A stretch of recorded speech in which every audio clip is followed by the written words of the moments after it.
uses today. The United States had just gone from careless observer. And just so you guys know, here's Golda Meir. She was the prime minister of Israel back then in the 70s. And, yeah, not to, hold on.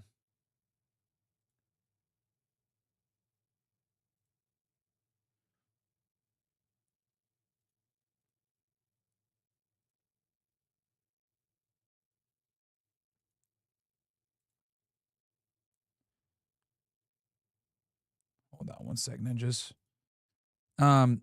She was the one that stopped. She was going to use nuclear weapons on the Arab world during the Yom Kippur War.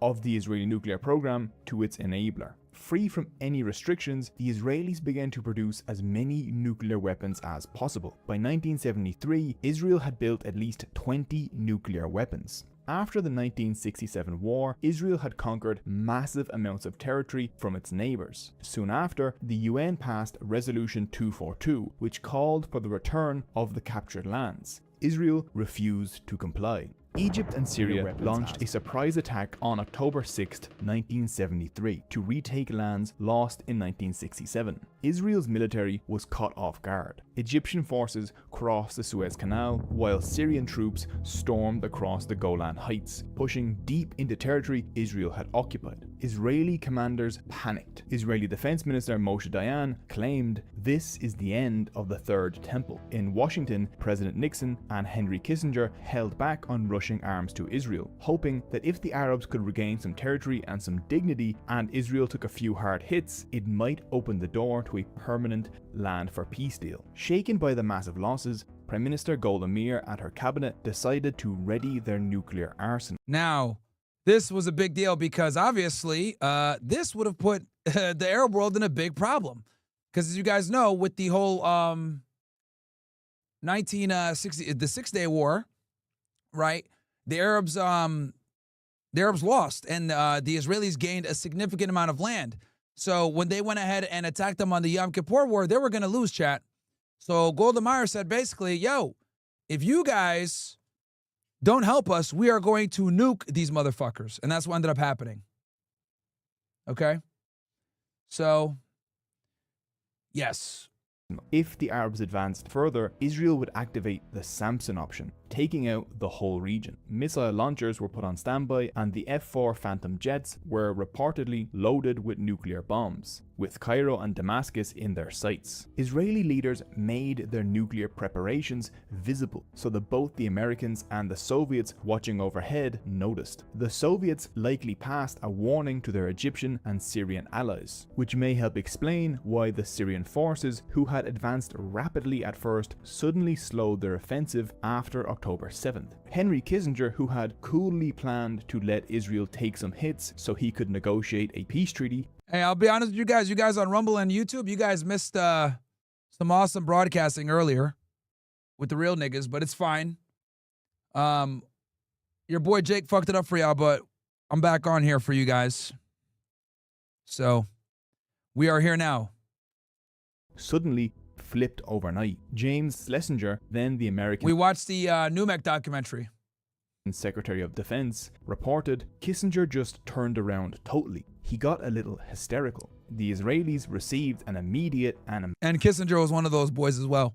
But yeah, obviously Golda Meir did some nuclear blackmail, and them boys had to fucking cooperate and give her everything she needed. Massive resupply of American weapons and ammunition. A month later, when Kissinger met Egyptian President Anwar Sadat in Cairo, he admitted it was... And OSS guys that want to watch on YouTube or Rumble, it's back up, so feel free to watch however you guys want.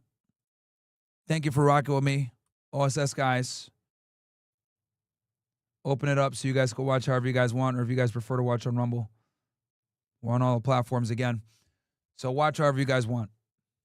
Serious. More serious than you can imagine. France stopped supplying Israel with uranium after 1967. Israel's new partner in nuclear cooperation became apartheid South Africa. In March of 1976, Shimon Peres visited South Africa, and a month later, South Africa's Prime Minister Vorster, imprisoned during World War II for being a Nazi, visited Israel. Israel offered to sell the apartheid regime nuclear-capable Jericho missiles. although the deal eventually collapsed because of the high cost. South Africa did, however, provide Israel with over... Yeah, Israel wanted to charge them quite a bit of money for those Jericho missiles, and they said, no thanks, bro. They were like, yo, this is too expensive, bro. We want those missiles, but not that bad. 600 tons of yellowcake uranium in exchange for Israel helping them build their own nuclear weapons program. For years, Israel defied an international arms embargo to trade weapons with apartheid South Africa and trained their security forces on how to more efficiently brutalize an occupied population. The two regimes shared not only arms but ideology. As one Israeli official stated, they are also European settlers. Hey, Rumble, can you guys hear me good now? Give me ones in the chat if you guys can hear me on Rumble. Let me know if you guys can hear me good on Rumble. Give me ones if you guys can hear me. Because I'm using a new software. You guys should be able to get me on 4K as well. Okay, you guys got me on 4K on there as well. Okay, that's good. YouTube has me on 4K. Okay. W. Rare W for YouTube.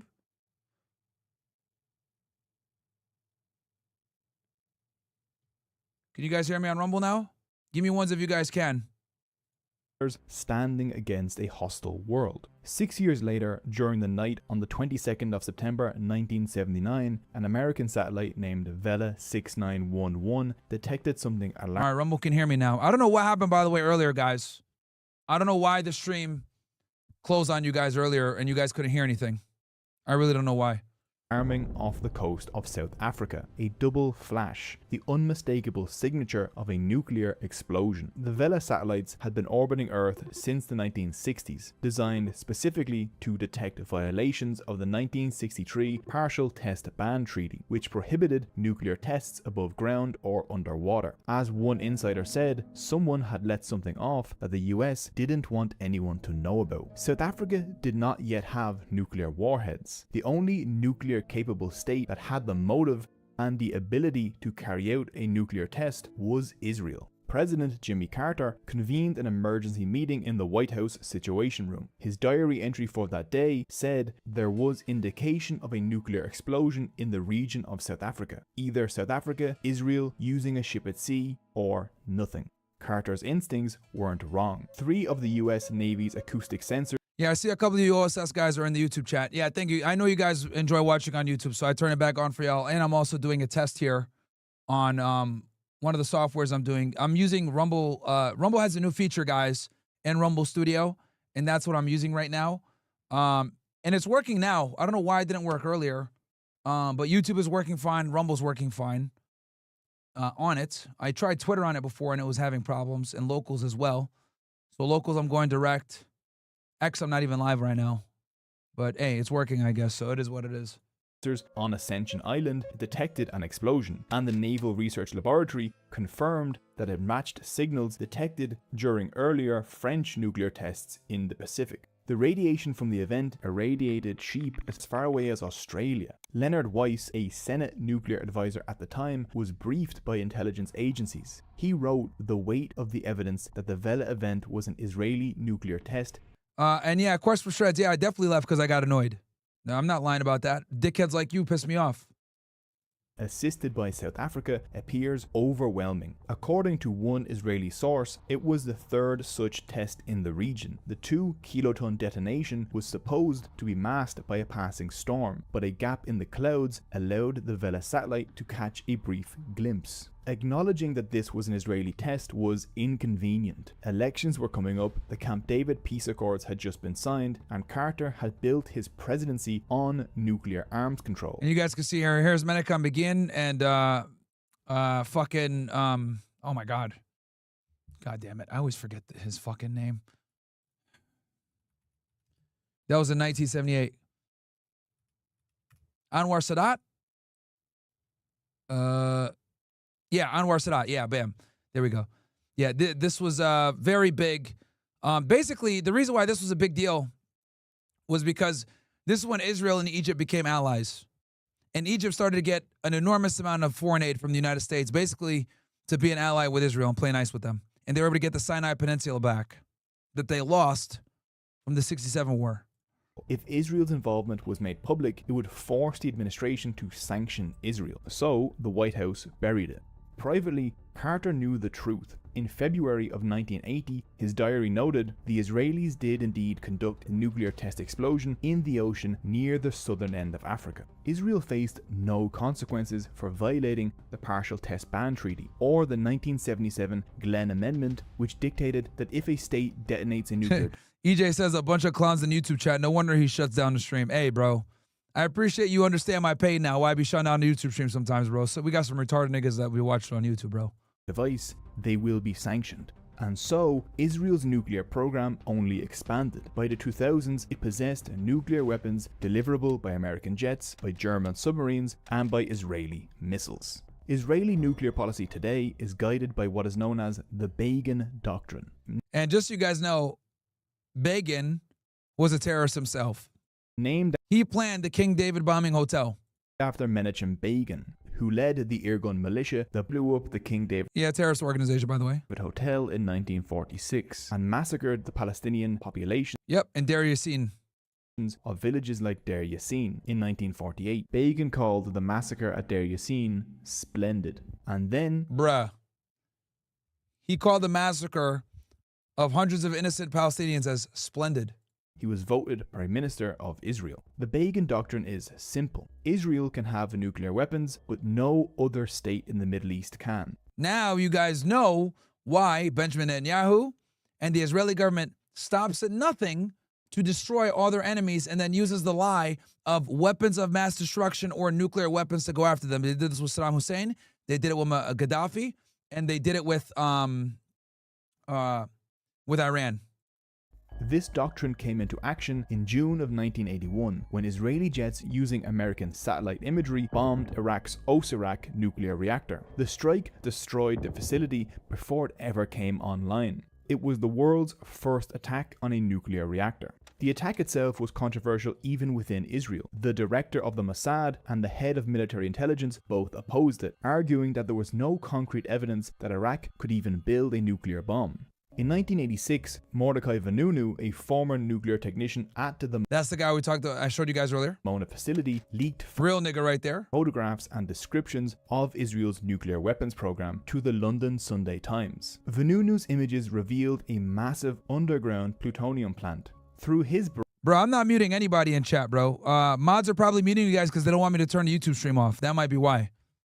They're probably muted because you guys might be saying some dumb shit and they're like, yo, we don't want the fucking YouTube stream to come down, so we're gonna fucking mute you guys. But I don't give a fuck. Honestly, I let you guys say whatever you guys want on YouTube. I honestly like the free speech because then I'm like, okay, cool. I just turn the YouTube stream off. They're probably muting you guys because they don't want you guys to get the YouTube stream turned off. So, yeah, that's the answer to your question, Valoris Traditionalis, whatever the fuck your name is. Bravery, the global community for the first time was able to estimate the sheer scale of Israel's arsenal. Around the world, there were always rumors that Israel had a small, mostly antiquated atomic arsenal, but the Sunday Times report showed Israel had stockpiled. And that Sunday Times report, like you guys saw before, Robert Maxwell ran it, and he gave it to the Mossad, and then they went and captured his ass, Mordechai Vanunu. Dozens of sophisticated nuclear weapons. Vanunu told the Sunday Times that he believed the Israeli nuclear stockpile totaled more than 200 warheads, 10 times what the CIA and Defense Intelligence Agency estimated. That's crazy. Even the greatest ally didn't know how much they had. Soon after the story was published, Mossad agents lured Vanunu to Rome, drugged him with a chick who we showed you guys earlier, and smuggled him back to Israel. He was then tried in secret and spent over a decade in solitary confinement. Israel had built its nuclear arsenal. Oh no, bro, I'm against censorship. I want you guys to say what you want in the YouTube chat. I'm not censoring you guys. I'm letting you guys literally say whatever you guys want in the YouTube chat. I just turned it off. I just turned off the YouTube stream when you niggas disrespect. That's it. The mods are trying to save you guys. Honestly, they don't want me to turn the YouTube chat off. That's why some of them are probably muting what you guys say. But if it were up to me, I let you guys say what you guys want. Why do you think I don't mute you guys? I just literally just turn off the YouTube stream and say fuck you guys. In secret, with barely disguised American support, and shattered the global effort to prevent nuclear proliferation. As one analyst put it, Israelis blazed a trail for the Pakistanis. Under US law, Israel's nuclear program should have triggered automatic sanctions. This dude said Myron is becoming more emotional. No, it's called not tolerating bullshit and just turning the stream off. I'm not yelling at y'all niggas, I just turned the stream off. That's not being emotional. I think that's being extremely pragmatic. That is the other way around. By me allowing the YouTube stream on, I'm actually being emotional because I actually have a heart, and I'm letting you guys, I'm streaming on YouTube for you guys, even though I lose money. So when I turn it off, it's actually the opposite. It's me being extremely stoic and saying, you know what, let me be pragmatic now and turn the YouTube stream off so I could generate more revenue. So it's actually the opposite. But yeah, mods are banning you niggas because they don't want you guys to get the YouTube stream turned off. Pakistan was sanctioned in 1997 for its nuclear program. And the OSS is laughing at you guys because they're like, who gives a fuck what y'all niggas say? They're like, yo, fuck their free speech. I don't care, man. I let the mods do what they want on YouTube chat. I don't give a fuck, bro. If you're watching on YouTube, it's an L anyway. Fuck YouTube, man. Honestly, fuck YouTube to the moon, bro. Taiwan was pressured to abandon theirs. Iraq was supposedly invaded for its WMDs, and now the US has bombed Iran to halt its nuclear program. All while Israel remains the largest ever recipient of American aid. In 2018, it was revealed that 4 consecutive US presidents, Clinton, Bush, Obama, and Trump, wrote private letters to Israel that the US would never press the nuclear issue. Israel is now upgrading its facilities at Dimona and building more advanced nuclear delivery systems that can strike any city in the Middle East. Publicly, the US still pretends it doesn't know Israel has nuclear weapons. Helen Thomas famously asked President Obama in 2009, Mr. President, this is funny. do you know of any country in the Middle East that has nuclear weapons? With respect to nuclear weapons, I don't want to speculate. Oh, I don't want to speculate. Come on, bro. On the first day you got sworn in, you knew they had nuclear weapons. this was a lie directed at his own people to protect a foreign state. While Netanyahu has been claiming Iran is weeks away from a bomb for 30 years, Israel increasingly flaunts its nuclear might. In 2023, an Israeli politician called for dropping Yes, and this was right after October 7th. doomsday weapons on Gaza, declaring only an explosion that shakes the Middle East will restore this country's dignity. The Israeli Heritage Minister advocated for dropping a nuclear bomb on Gaza. Israel has grown increasingly erratic and violent as it has flattened Gaza, killed hundreds in the West Bank, invaded Lebanon and Syria and bombed Yemen, assassinated Iranian scientists, and now bombed Iran itself. Human rights groups and genocide scholars are calling Israel's campaign in Gaza genocide, while Netanyahu screams that no one will stop us, not The Hague. Netanyahu has said that Iran must face a credible nuclear threat. He stood in front of the Dimona reactor and threatened that Israel can also wipe countries off the map. Iran has faced a nuclear threat for years. In a leaked email in 2015, Colin Powell wrote, "The Iranians can't use one even if they finally make it. The boys in Tehran know Israel has 200, all targeted at Tehran." Israel has already dropped. Yeah, guaranteed. Each of their nuclear bombs is pointed at every major Middle Eastern city that is opposing to Israel. That's a fact. Several Hiroshima bombs worth of explosives on tiny Gaza. They clearly do. Big Nick says these retards rage bait you and engage with the retards more. Bro, I read all your fucking paragraphs. What the fuck are you talking about, dude? What the fuck are you talking about? You write fucking paragraphs on this shit and I read them. Kmart Online says, when can Scott Ritter come back on again and talk about Ukraine's humiliation? Also, YouTube chat is whack, but it's easier for me. I get it, bro. Shiznit says, first off, these YouTube niggas ain't even contributing shit. Put respect on it. I know. I'm not looking at it right now. I think the mods are like banning some of them. Whatever, bro. Sanjeet Gupta says, hey, Myron, love your content. I just moved to Canada to study civil engineering. I agree with you on immigration. There's too many Punjabis here. But it's hard. I only make Indian friends and white girls always reject me. There's no incentive to assimilate here, but I feel disrespectful. What should I do? Assimilate, bro. Assimilate. Stop stinking. Use some fucking deodorant. Go to the gym. As an Indian guy, bro, I'll tell you right now, bro, you have lower sexual market value than other guys. It is what it is. So you're going to have to get your SMV up and get in the gym, not stink, dress well, get rid of your accent. The accent fucks you up big time too.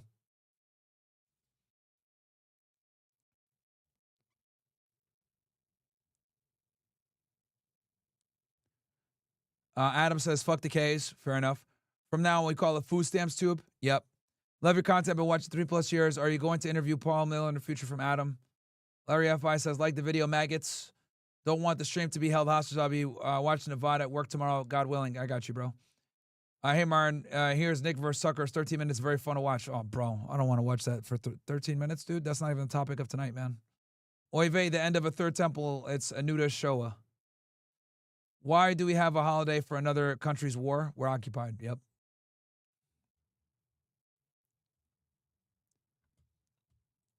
Do not mind unleashing mass destruction. Israel's nuclear arsenal grows outside of any treaty. It is beyond any inspection. Yep. No one can inspect it. It's not a part of the Nuclear Proliferation Treaty.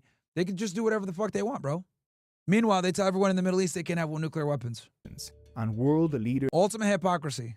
And then they're protected by us. ignore its obvious existence, even though nuclear war is one of the things most humans place at the top of their list of fears. After Israel's 2014 war on Gaza, 18 Arab UN members pushed for Israel to sign the Non-Proliferation Treaty. It is the only state in the region that hasn't. They also asked them to place their arsenal under IAEA inspection. They didn't ask for it to be dismantled, they simply asked for regular international law to be applied to Israel. There were 161 votes in favour and 5 against. Those 5 were the United States, Israel, Canada, Palau and Micronesia. And this policy, this double standard, puts everyone at risk.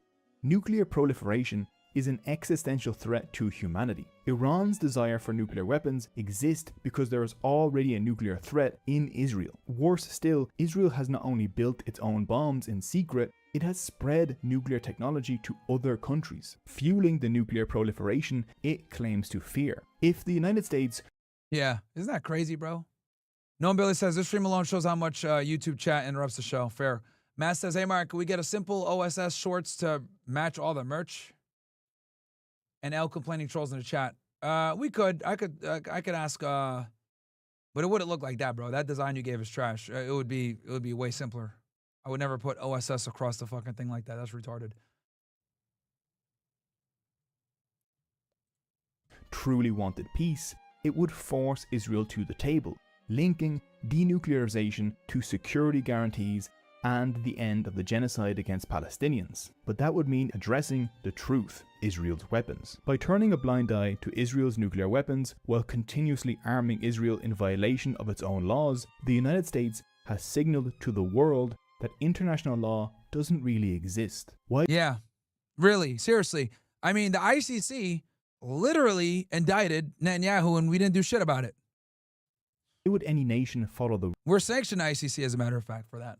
rules while Israel didn't, and Iran was bombed despite allowing inspections and pursuing negotiations? This invites other nations to break the rules, threatening a future where every conflict risks going nuclear, or a repeat of an increasingly isolated Israel spreading nuclear weapons to its allies, like it did with apartheid South Africa. Israel joining the Non-Proliferation Treaty and accepting inspections is the only way to build a nuclear-free Middle East, which has to become the goal. The only That will never happen.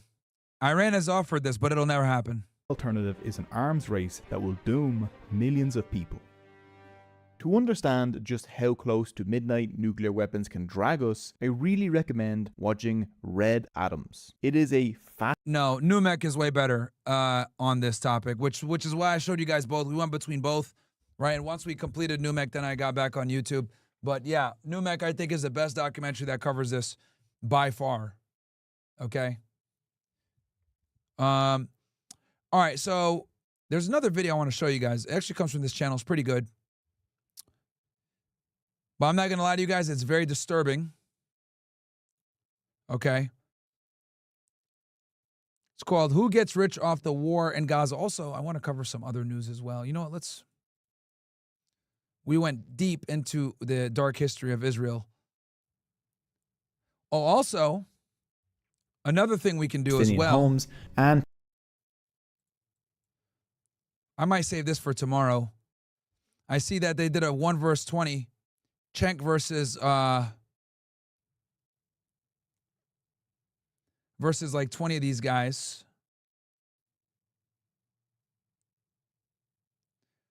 And then I also heard about this weirdo as well, whatever his name is.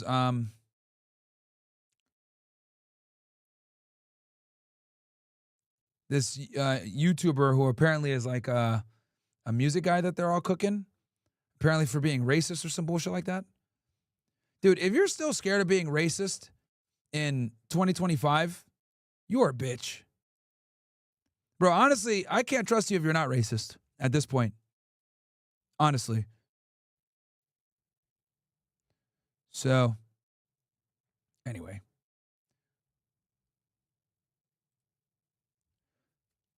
Here, let me see, make sure I didn't miss any chats for you guys. Let me check OSS real quick.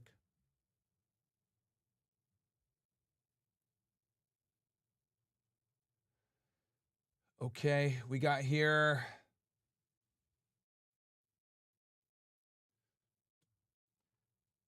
Islam says, fuck those ungrateful YouTube guys. They always pay for a whore who will who they call their wives to, who sucks off everyone but them. OSS and Rumble in the jungle for life. Okay. What's up with OSS durags? Those would be hot, son, bro. It's just, I don't think I'll make OSS durags. Your Marin, when are the OSS tracksuits coming out? Ask Brett, man. Ask Brett.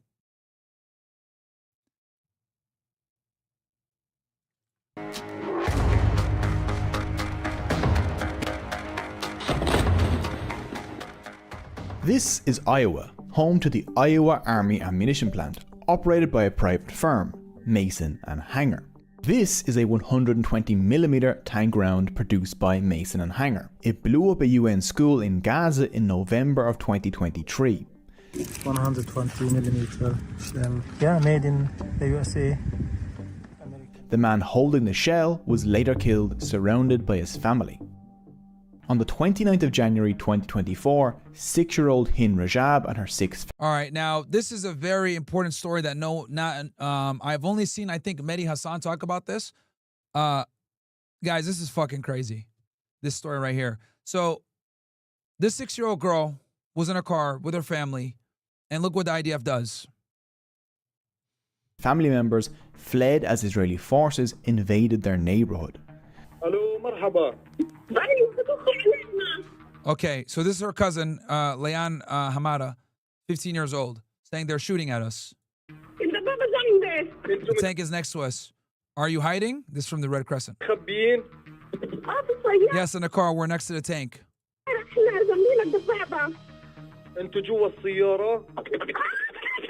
And they asked, are you inside the car? And you guys can literally hear the gunfire on the phone.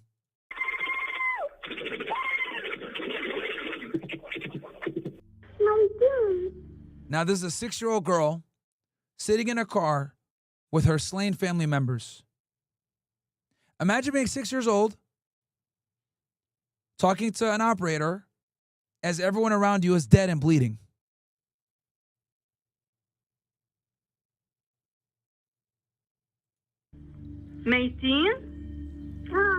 No, I'm not going to remove the only subscribers on Kick because then they're going to spam the fucking chat, bro. Just subscribe. It's like literally $5.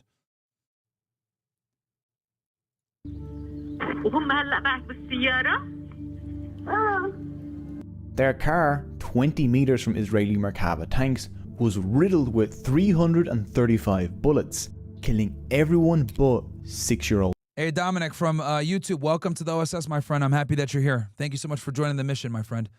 This is the girl, by the way, guys. They riddled the bullets, man. They riddled her car with 300 plus shots. It's incredible that she even survived. Hind.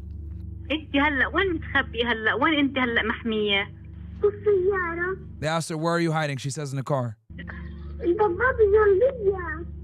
And then she said the tank is next to me. It's very close. Where they're asking her, is it close? And she said, yes, it's very close. And she's begging the operator to stay with her.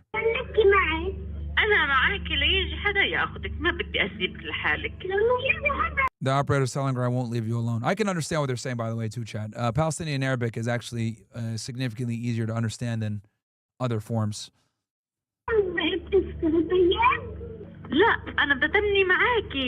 She says, no, I want to stay with you. Because the girl's asking her, please don't get off the line with me. 6-year-old girl, by the way.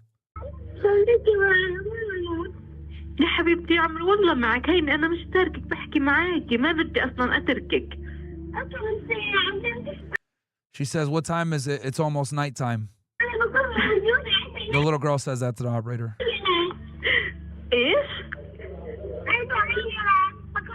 She says it's almost night. I'm scared.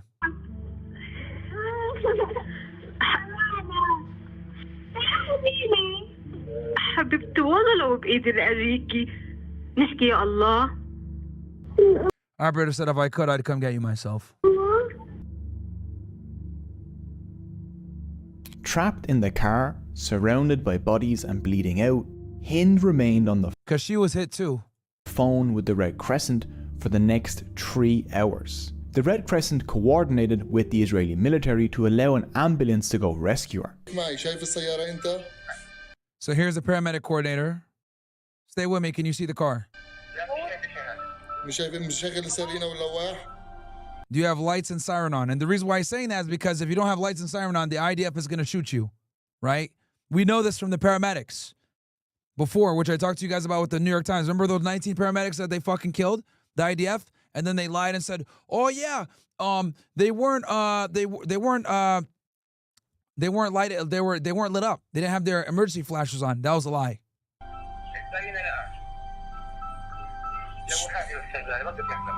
So the paramedic is saying, yes, we have our lights on. And then they're like, oh, look there. So they saw the car, and then look what happened. As the ambulance arrived, They fucking blew them up, bro. They literally blew up the ambulance that was trying to come in to save the little girl, bro.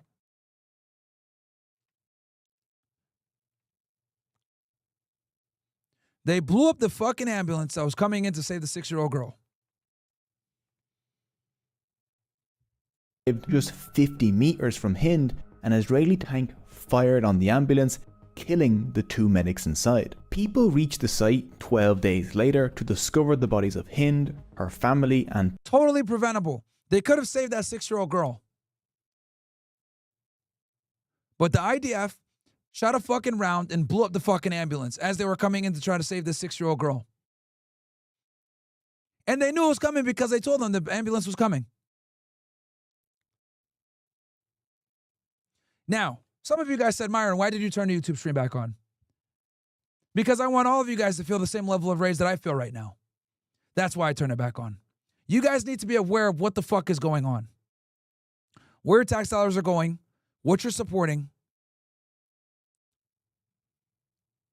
and what's going on with our fucking money. And what our politicians are allowing. When stupid asses like Nikki Haley and these other fucking retards sign these fucking bombs and say we need to support Israel, these bombs are being dropped on kids. Or being dropped on the aid workers that are going to go save the kids.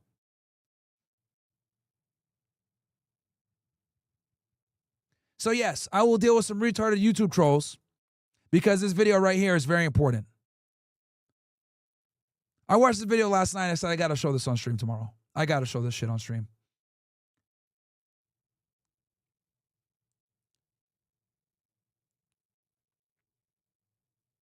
So a Merkava Israeli tank, or Merkava tank being operated by the IDF, shot at this fucking car, killed everyone inside. There's a 6-year-old girl left, bleeding, watching all of her family members dead. She calls for help. The help gets approved. Ambulance comes. They blow up the fucking ambulance. And then she bleeds out and dies. Now, obviously, this story didn't make it to the mainstream media for obvious reasons, because we know who owns the mainstream fucking media.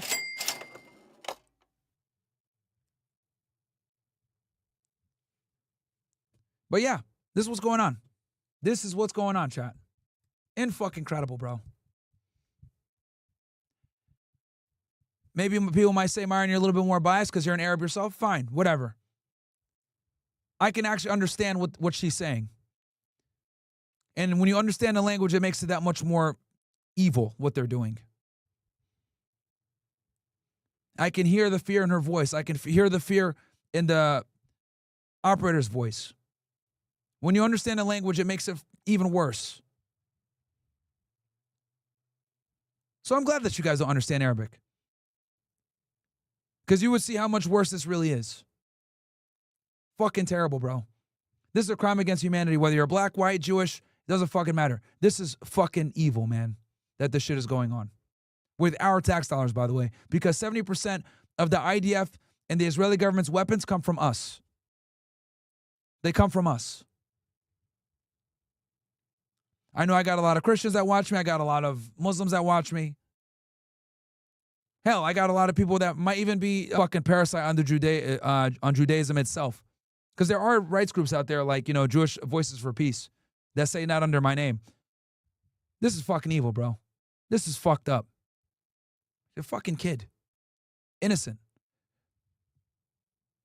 And not only did she die in a terrible way, but she died while looking at her family members dead next to her. Wow.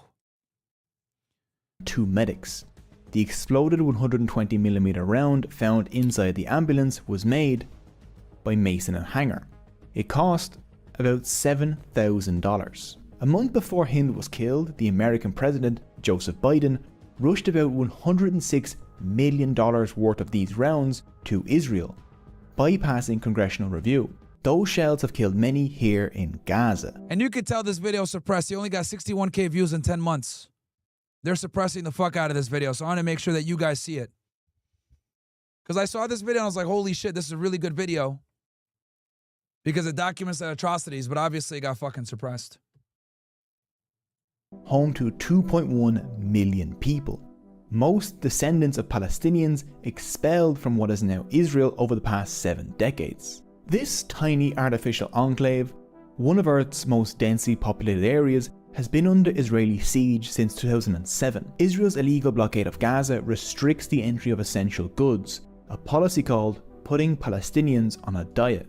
Yes, guys, they use all types of fucked up shit like this. Putting them on a diet is one of the and the other one is called cutting the grass, which I told you guys for about well over a year now. When they systematically bomb Gaza to get rid of certain individuals, they call it mowing the lawn. Basically, maintenance. Since 2008, Israel's repeated military assaults, called mowing the grass, have killed thousands.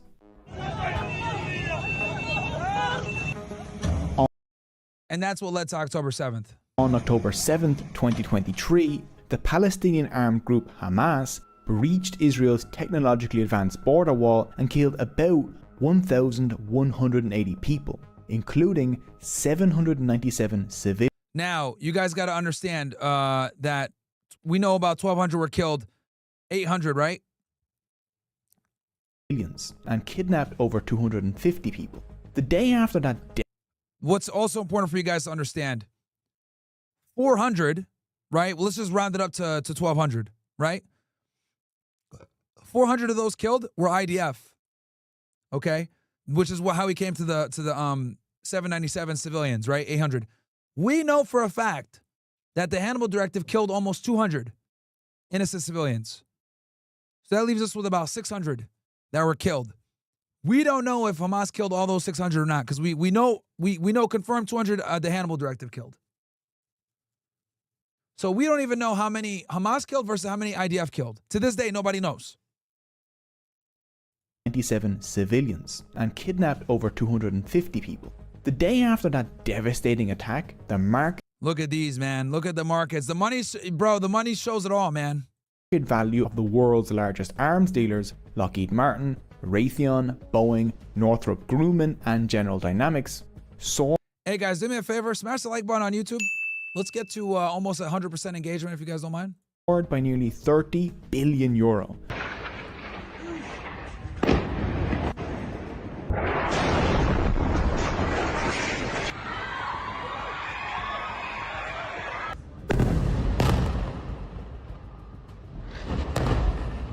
By April, Israel had dropped 70,000 tons of bombs on Gaza.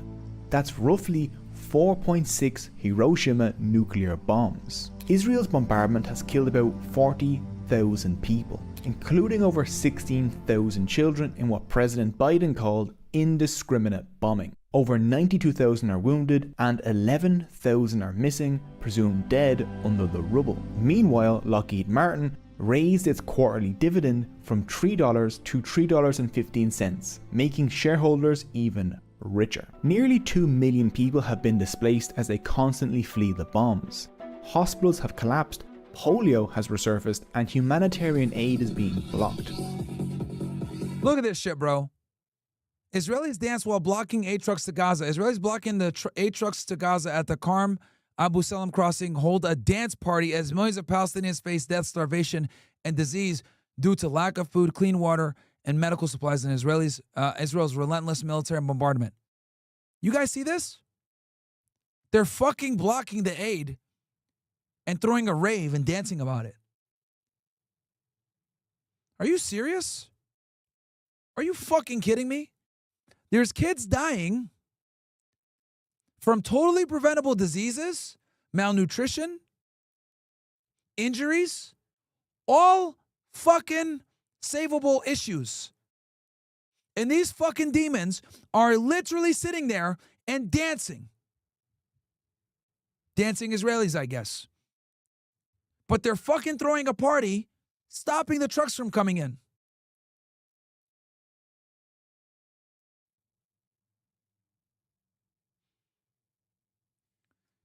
It is fact check. Comes from the Middle East Monitor. And bro, we've known about this for a minute of settlers and a lot of other Israelis stopping aid trucks from coming in. This has been going on for years, bro.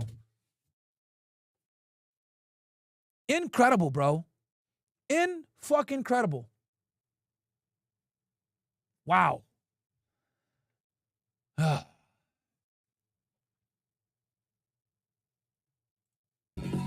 In the West Bank, Israeli settlers are unleashing unprecedented This happens all the time in the West Bank, guys. They beat up and attack Palestinians all the time. You don't hear about it, though, because obviously what's going on in Gaza. violence against Palestinians living under Israeli military rule.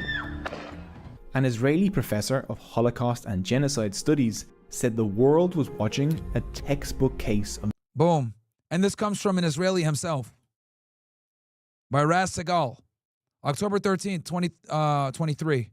Days after October 7th, they already were launching the bombardment. Holocaust and Genocide studies said the world was watching a textbook case of genocide. Israelis are doing the killing, but they're doing it with American and European weapons. American taxpayers will cover the $14 billion extra dollars sent to Israel, while the Israeli, American, and European arms industries and their CEOs are seeing record profits. This is a video about death merchants, grim reapers in suits harvesting Palestinian lives for cash. They want more bombs. Whatever the Israelis want, we should be giving them. And this seems to fit quite nicely. And I should warn you guys that this video is very graphic, man. It's gonna piss you off, bro. I ain't gonna lie to you guys. You guys are gonna be really pissed off. There's a reason why this fucking video is only 61K views in 10 months. They've clearly shadow banned this fucking video, so we're gonna blow this thing up so more people can see it. With the Raytheon defense portfolio.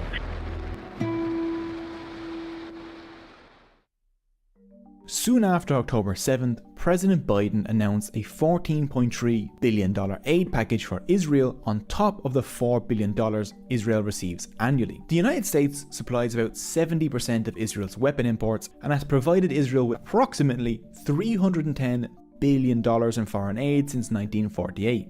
Hey, shout out to 3 Diglets, $100 on Rumble. Thank you so much. He says, thanks for this, Myron. I got you, bro. Thank you, bro. I appreciate you for showing love in the chat, man. Thank you very much, my friend. Big $100 from 3 Diglets. Appreciate you, bro. Yeah, this video is super important, man. That's why I had to get on all the platforms so you guys can see what the fuck is going on here, bro. Making Israel the largest recipient of American aid. Israel uses a lot of this money to buy American weapons. It's essentially a form of corporate welfare for weapons manufacturers, the top 5 of which in 2022 alone saw $196 billion in arms-related revenue. As the aid package was making its way through the American Congress, President Biden circumvented the law to make over 100 arms transfers to Israel from October 2023 to early March 2024. Each transfer was kept under the reporting limit of $100 million to avoid the threshold for congressional approval and to keep its contents secret. Only a select few of these were made public.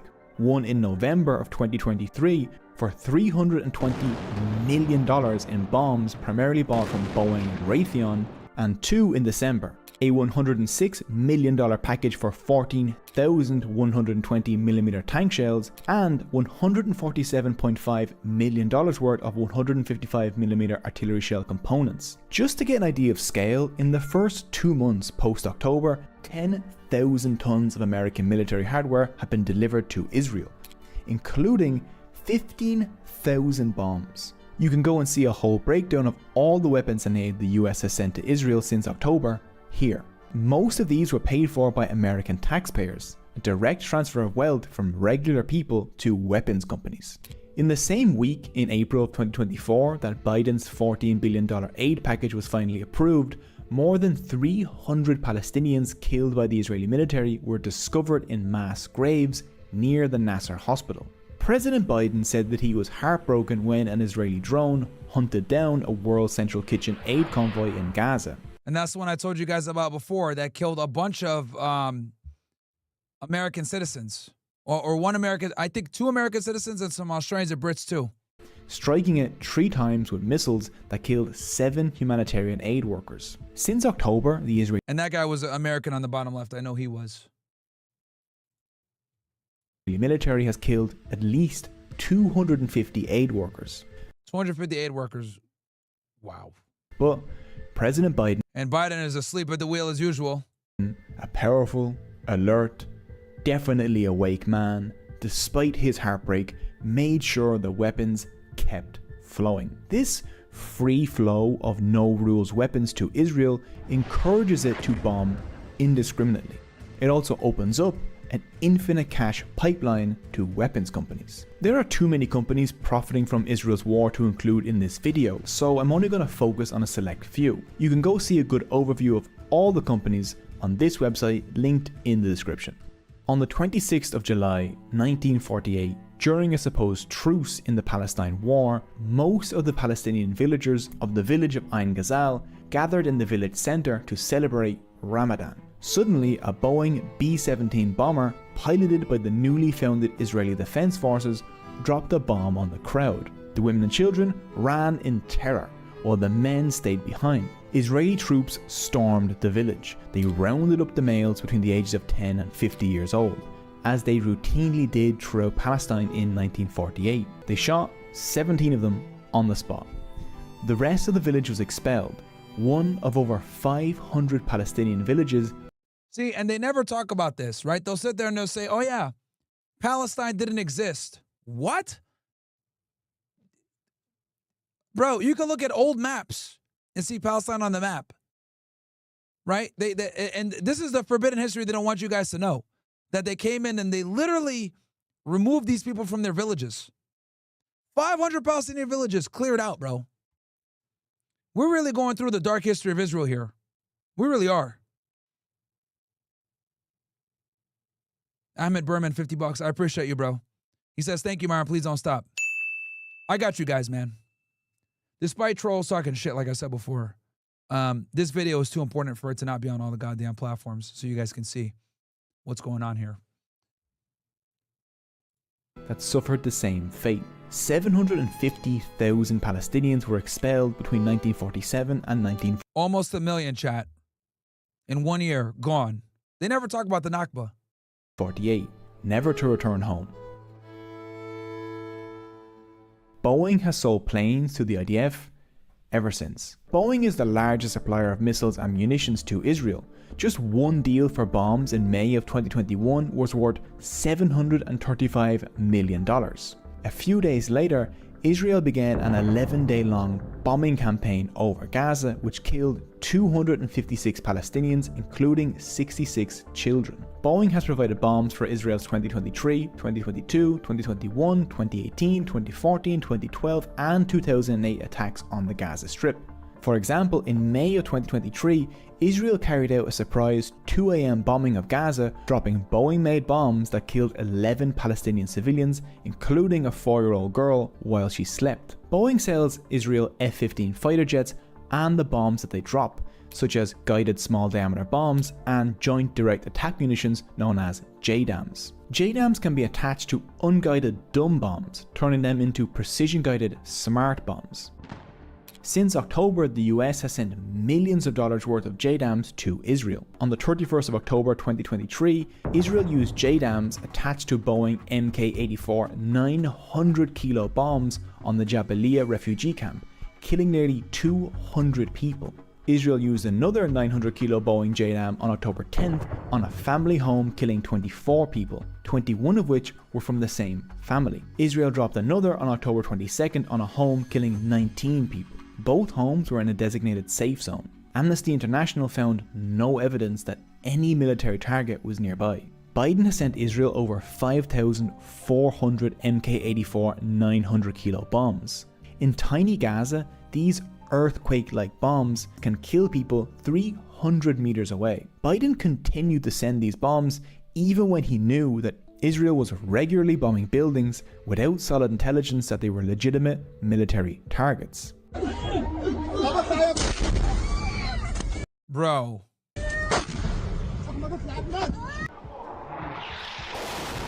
Israel also most likely used a guided Boeing small diameter bomb for the strike on a refugee camp in August, killing 93 Palestinians. Daddy, this girl screams. Where is Daddy? Amid I'll give credit to CNN for showing that. Fox would never. the carnage, there is no way to know the answer.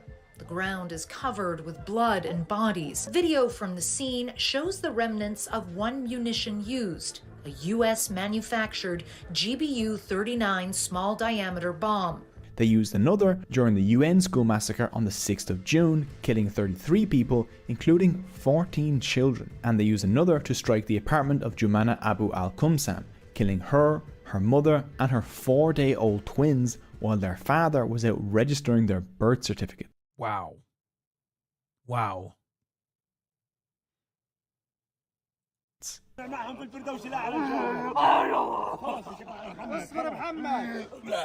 All of those. And just so you guys know, let me tell you guys something about Arab culture, right?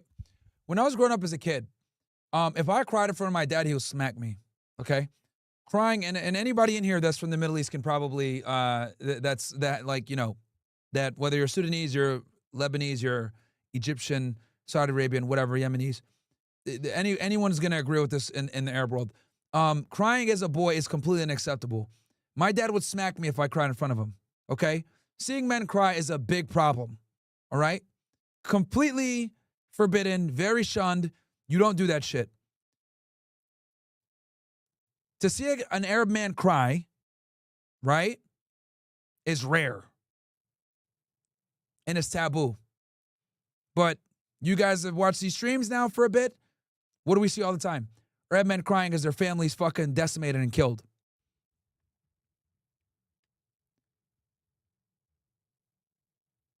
These are people that suffered through poverty, starvation, all types of shit. But the things that bring them to tears is their family being killed. And like I told you guys before, Arab men crying, let alone with cameras in front of them, is extremely taboo and unacceptable. And I tell you guys that because I want you guys to understand, if you see an Arab guy crying on camera, bro, there's nothing, that's it. He's at wit's end there, you know?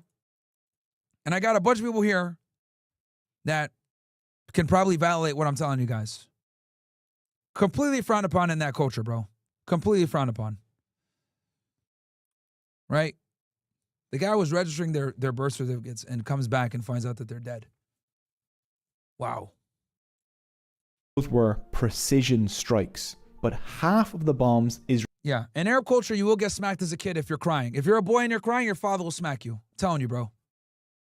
So for you to see these grown men crying, I'm telling you, it's a level of pain that they can't even hold back. Completely frowned upon to cry in Arab culture. Israel has dropped on Gaza have been cheaper, unguided, dumb bombs, which are simply dropped from planes, letting gravity do the aiming. These have killed tens of thousands of people.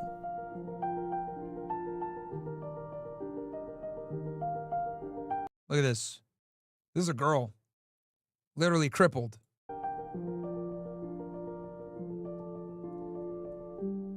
Look at that. Someone buried under the rubble. Looks like a kid from the hand. And just so you know, There's a lot of missing people, right, in Gaza that they can't even confirm are dead. The 60,000 dead are just the bodies that they have, the corpses that are confirmed dead. We still have tens of thousands, 100,000 plus, that we don't know where they are. They're missing. So when this idiot tries to debate me yesterday and say, let's say 40,000, 21,000 that were killed were Hamas. So 19,000, you're saying are innocent people? We got a 1-on-1 ratio. That's not true. I proved that wrong yesterday with Lavender.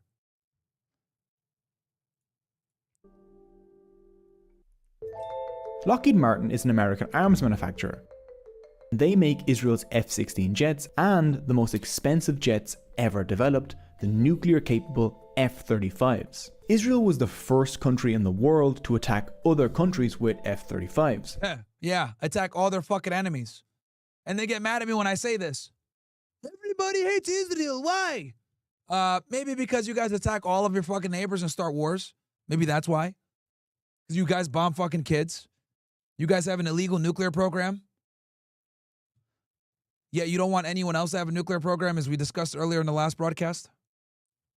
Maybe that's why. Guys, do me a favor. Smash the like button on YouTube. Okay?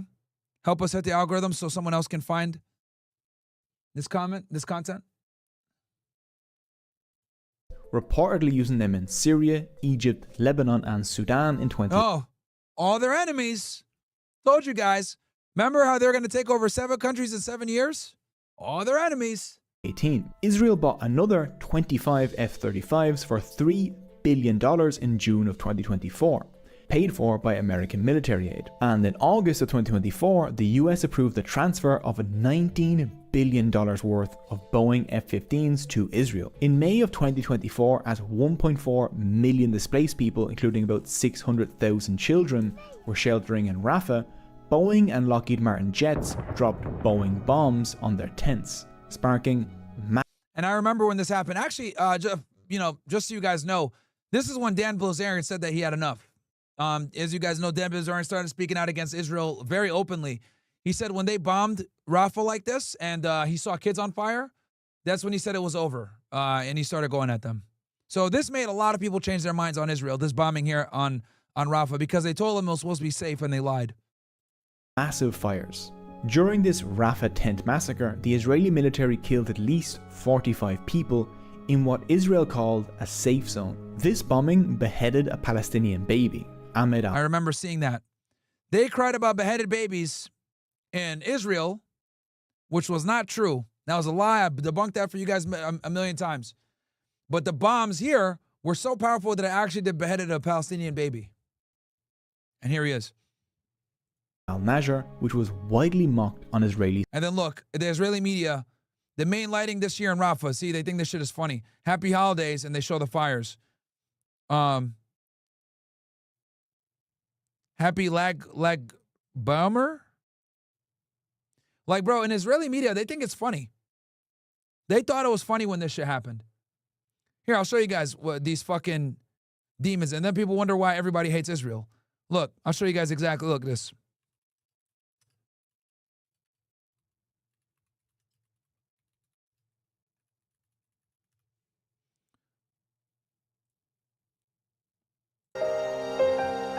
So a new TikTok trend mocking Palestinians. This is Israelis.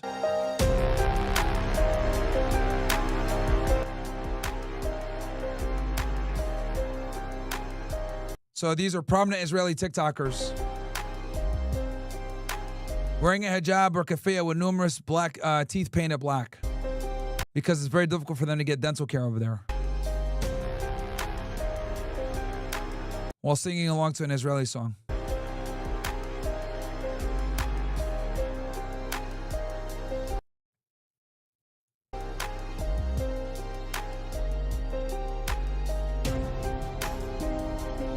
And this one Israel withdrew. Here, let me see if I can find another one here. Hi, Shalom, Danny. Hi, Mocking the suffering of Palestinian children in Gaza. They call family members pretending to represent a charity.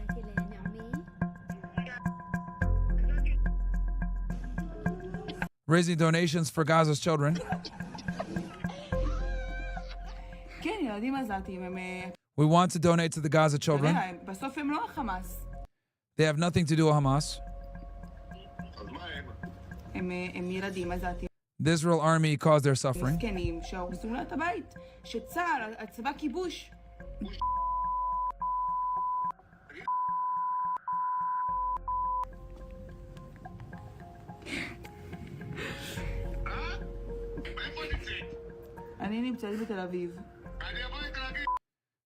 Where are you? I'm in Tel Aviv. I'm gonna donate to you. Bro, and they think this shit's funny. Bro, this is fucking demonic. Israeli content creators have been taking part in a new trend. And I've seen this before myself. They think it's funny. Mocking Palestinians. Many of the clips include children.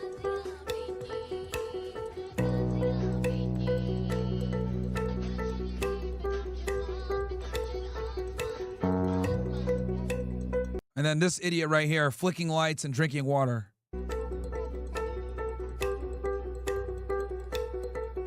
And drinking water. They think this shit's funny, bro.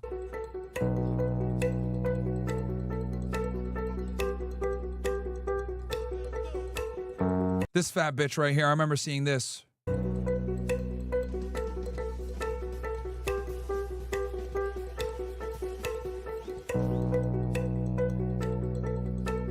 So, they think it's fucking funny. Then, right, when, boom, boom, boom, right?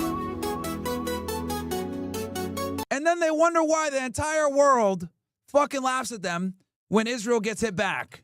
Right? Why Boom Boom Tel Aviv becomes one of the most popular songs in the fucking world. Right?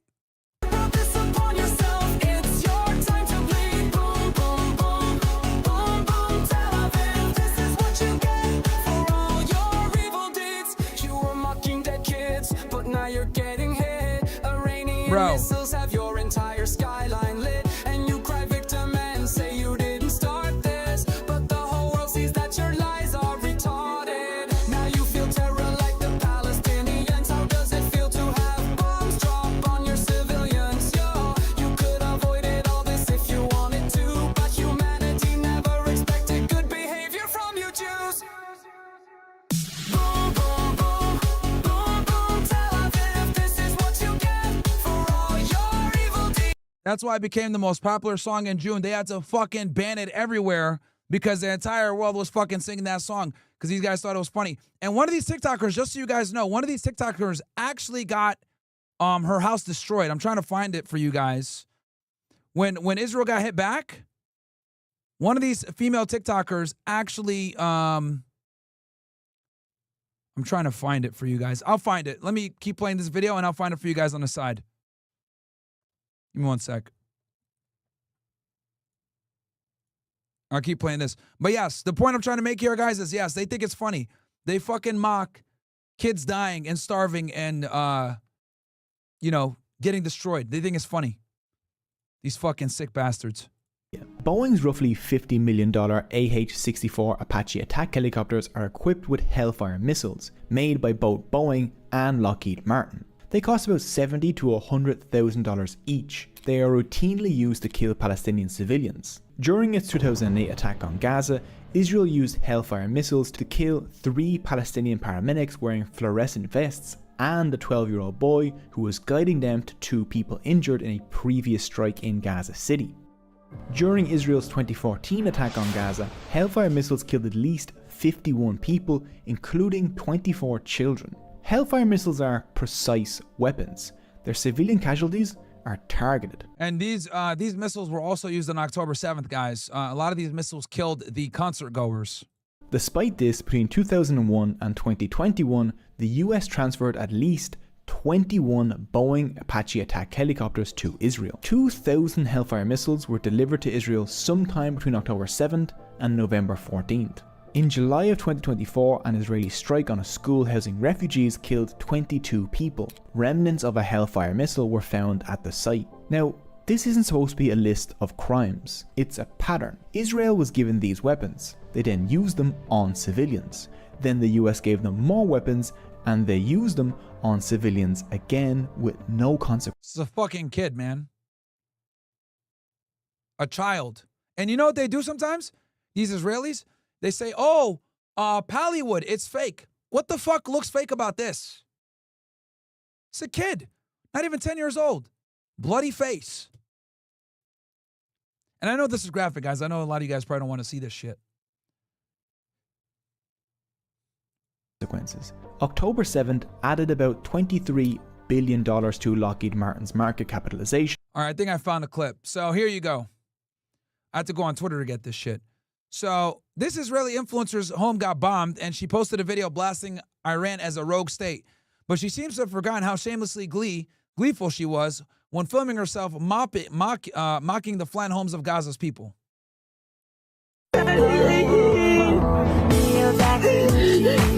The Asians are making fun of her. Look, Iran bombed their house right here.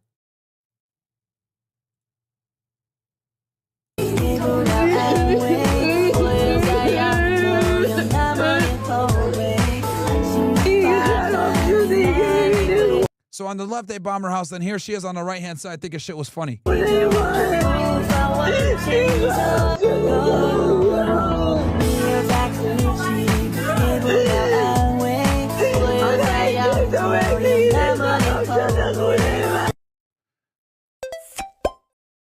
Yeah, by the way, Chinese are way more pro-Palestine, by the way.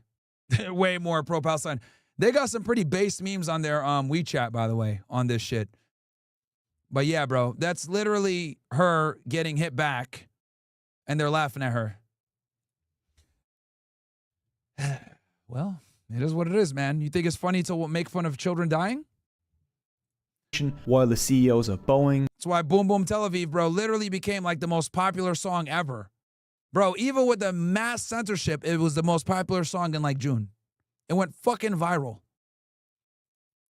Lockheed Martin, Raytheon, and General Dynamics all had their share values increased by millions. Since October, Colt, an American firearms manufacturer, have sent tens of thousands of rifles to Israel. Israel's National Security Minister, Itamar Ben-Gvir, hands these rifles out. And this guy's a fucking whack job, Ben-Gvir, by the way. He's a fucking evil son of a bitch. And they give these rifles out. All these goddamn settlers, guys, have rifles. To illegal Israelis. Meanwhile, the Palestinians don't have anything. And these settlements are fucking illegal. The international community has condemned them. They've been illegal for a while. They keep expanding them. Despite even the United States telling the Israelis not to expand these settlements anymore, they keep fucking doing it. Settlers in the West Bank. For years, Ben-Gvir hung a portrait of Baruch Goldstein. Yeah. Ben-Gvir idolizes this guy. In his living room. Goldstein, a fucking terrorist, by the way. You'll see it here in a second. Ben-Gvir shot and killed 29 Palestinians praying in Hebron in 1994. See, nobody says anything about Jewish terrorism, ever. It's all about Islamic terrorism. These guys are evil. They want to blow up America, blah, blah, blah. But no one ever talks about Jewish terrorism. I'm like one of the few people that talks about it. Whenever I talk to these stupid-ass Israelis and tell them about the dark history of their country with the Ergun Haganah Stern gang, which you guys have learned quite a bit about today, they look at me like I'm crazy. What is that? What is that? Yeah, it's what the IDF used to be, stupid fuck. 2023, before October, was already the deadliest year on record for Palestinians in the West Bank, where Palestinians are pushed off their land by armed settlers, backed up by the Israeli military. Their olive trees are destroyed, sewage is pumped into their towns, their wells are filled in, and they are destroying their wells. But they'll tell you that that's anti-Semitic conspiracy theory, by the way. Hunted down in pogroms by settlers who burn infants alive. Settler attacks have now... Yeah, guys, the settler attacks on the West Bank are fucking evil, man. And no one ever talks about it, ever. They bulldoze homes.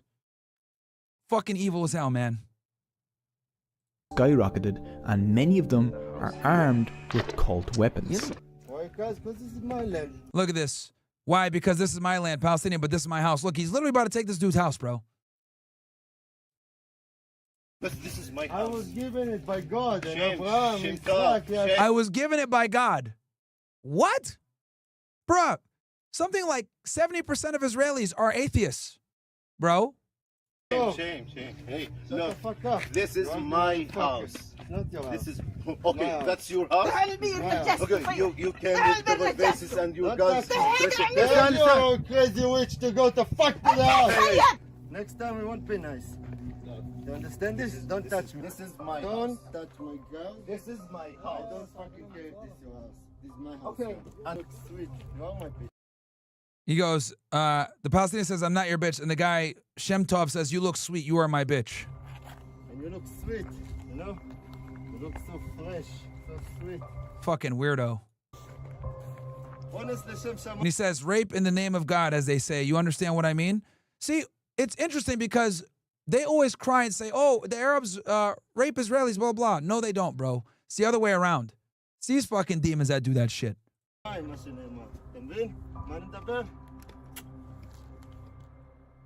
On the 16th of December, the IDF captured the Kamal Adwan hospital, and while doing so, their bulldozers crushed and buried alive dozens of people sheltering near the hospital. Those bulldozers were built by the American construction equipment company Caterpillar. For decades, Caterpillar...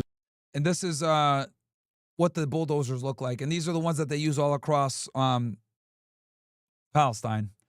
Roughly $1 million D9 bulldozers have helped settlers destroy Palestinian homes in the Nakab and the West Bank, leaving tens of thousands homeless. Caterpillar stock increased by 4.6% after October 7th. It was a D9 bulldozer that crushed and killed the American student activist Rachel Corrie in Rafah in Rest in peace to her. This is when they fucking killed her. 2003, as she tried to stop it from destroying a Palestinian home. Israeli settlers celebrate her death. And look at this shit. This is what I was trying to show you guys earlier. They celebrate her death, bro, by making pancakes. Bro. Oh my God. As Rachel Corrie Pancake. American citizen, by the way. American citizen. They think it's funny. These fucking demons. They don't just kill Palestinian kids. They kill innocent Americans too. And they think it's fucking funny. Putting farm. And we give these guys aid, by the way. $4 billion in aid. So they can celebrate the killing of an American citizen. And roads across Gaza. Since the beginning of the siege on Gaza in 2007, its inhabitants have been under continuous Israeli surveillance. The sound of Israeli drones, which Palestinians call zanana, is a constant background noise.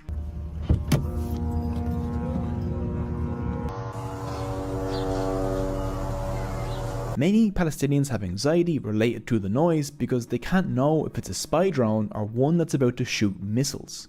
85% of Israeli drones are supplied by Elbit Systems, Israel's largest weapons manufacturer. Elbit's Hermes drones have been used extensively in attacks and spying missions in Gaza, the West Bank, Lebanon, Egypt and Sudan. Their Hermes 450 drone became world famous in 2014 when in 2 separate strikes it killed 4 10-year-old Palestinian boys playing on a beach in Gaza. 3 of the children were killed in the second strike as they fled.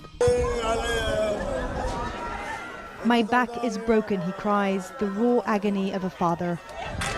They killed this kid. Again, guys, rare to see Arab men like this crying. Very rare, but they killed this kid. Within weeks of the 2014 attack that killed 2,200 Palestinians, Elbit stocks soared by 6.1% as they advertised their weapons as battle-tested and secured contracts for the Hermes drones with more than 20 countries. In 2018, during the Great March of Return, Gazans peacefully protested along the advanced Elbit design. Okay, now this is very important. We talked about this a couple of days ago, guys, but this was a peaceful protest that they did back in 2018, 2019. Look at what the Israelis did with this peaceful protest. Fence that locks Gazans in. They were protesting to demand an end to the siege of Gaza and a right to return to their homes, now located in Israel. Between March of 2018 and December of 2019, 223 Palestinians were killed and 8,000 were shot by snipers.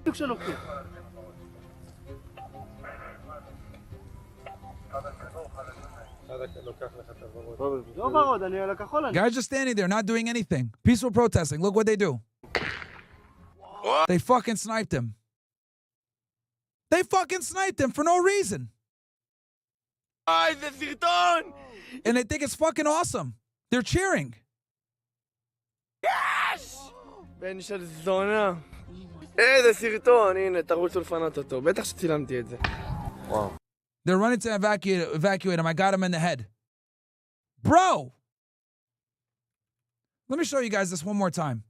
These fucking pieces of shit think that this shit is funny.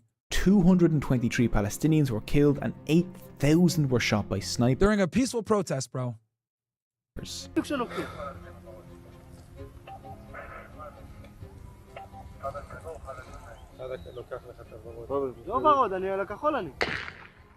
וואי, איזה סרטון!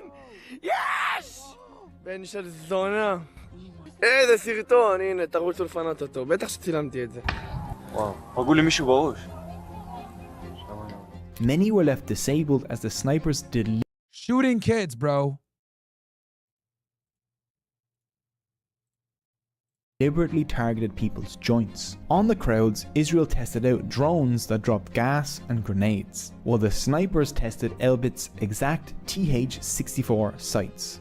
We're saying that they have intentionally shot children, they've intentionally shot people with disabilities, they've intentionally shot journalists, knowing them to be children, people with disabilities and journalists.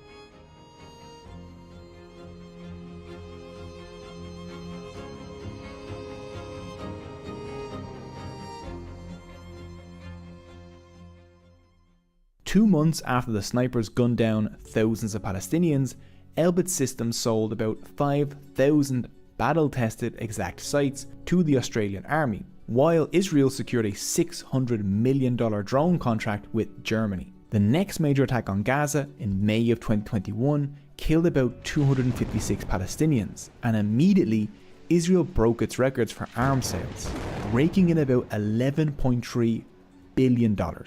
One IDF official speaking at a border technology conference in Texas said, "We have learned lots from Gaza.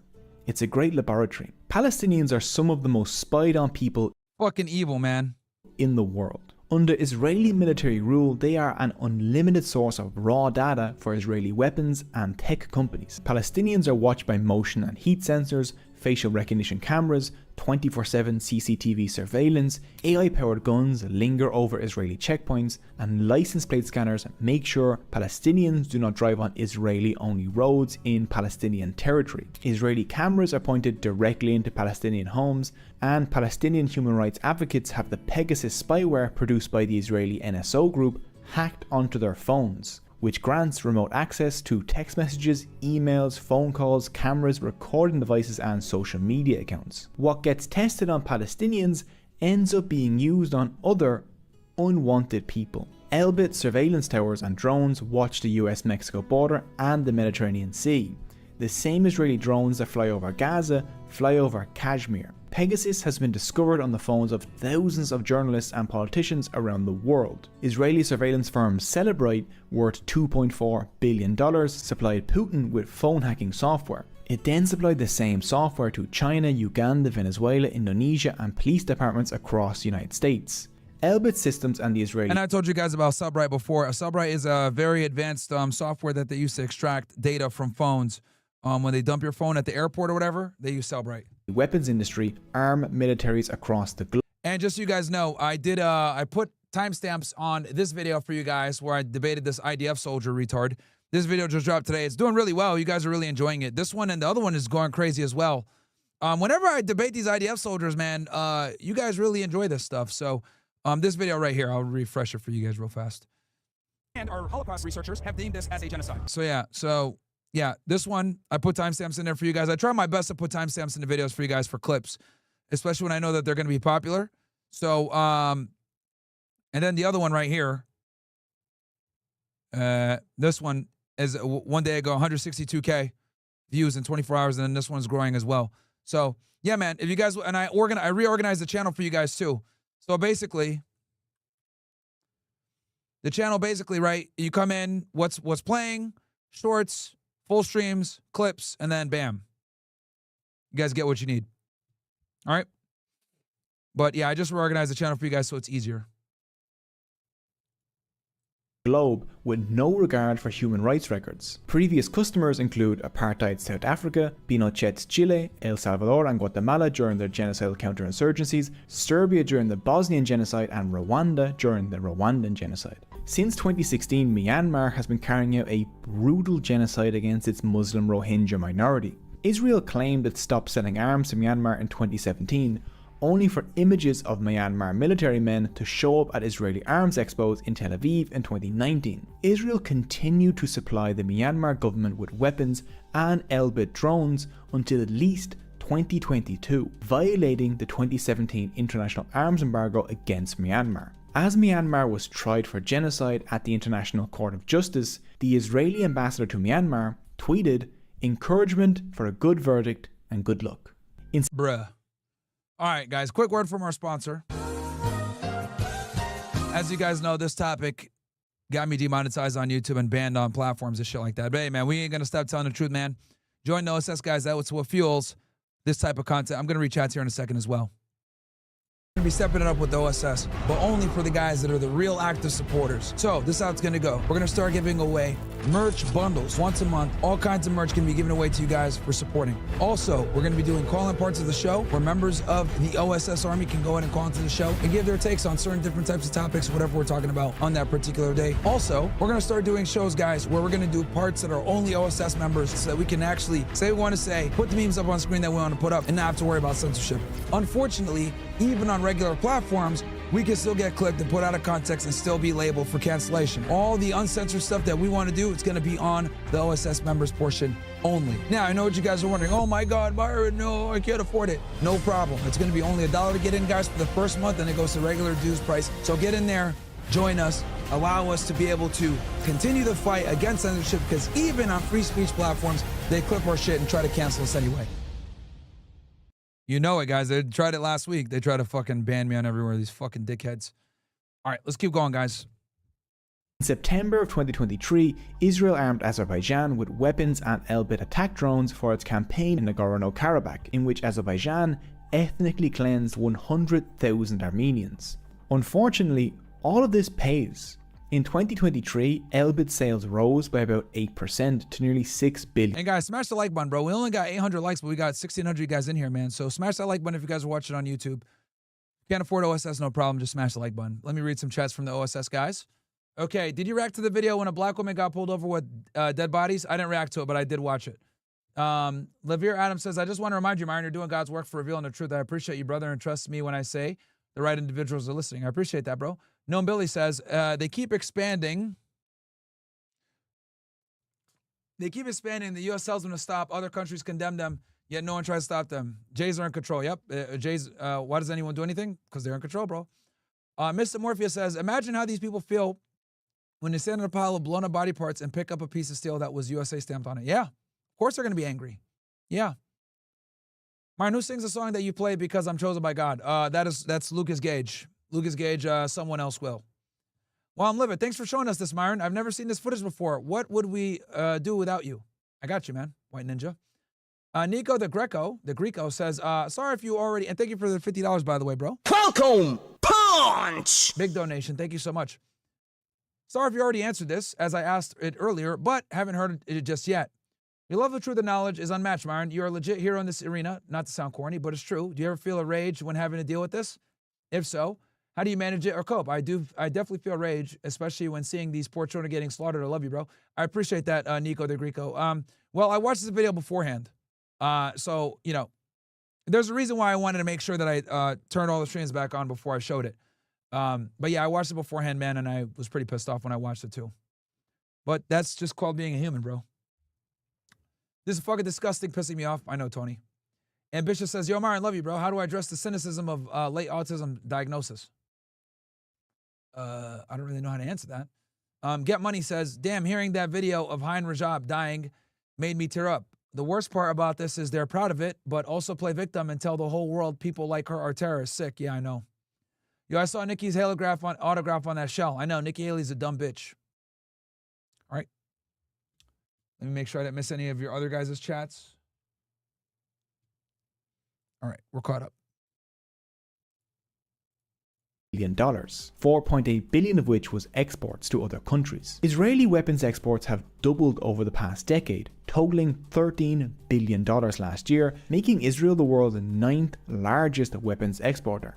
In the current assault, the Israeli military has used facial recognition technology across the Gaza Strip, scanning ordinary Palestinians as they search for supplies or flee bombs. The program relies on Google and their facial recognition technology to make a hit list of potential we know who owns Google and who was founded by Hamas members to kill or arrest. Those arrested are imprisoned in secret detention camps where they are brutally interrogated, tortured, and sometimes raped. The Palestinian poet Mossab Abu Toha, while fleeing bombardment, was arrested at an Israeli checkpoint on November 19, 2023. The facial recognition system flagged him as a Hamas militant. He was then blindfolded and taken to an Israeli detention center where he was tortured. His arrest was later deemed a mistake, one of many. Since 2021, Google has had a Sorry, bro. Didn't mean to arrest you and totally deprive you of your rights. My bad, man. Incredible, bro. $2 billion contract to provide the Israeli military and settler organizations with AI and machine learning tools through a secretive deal called Project Nimbus.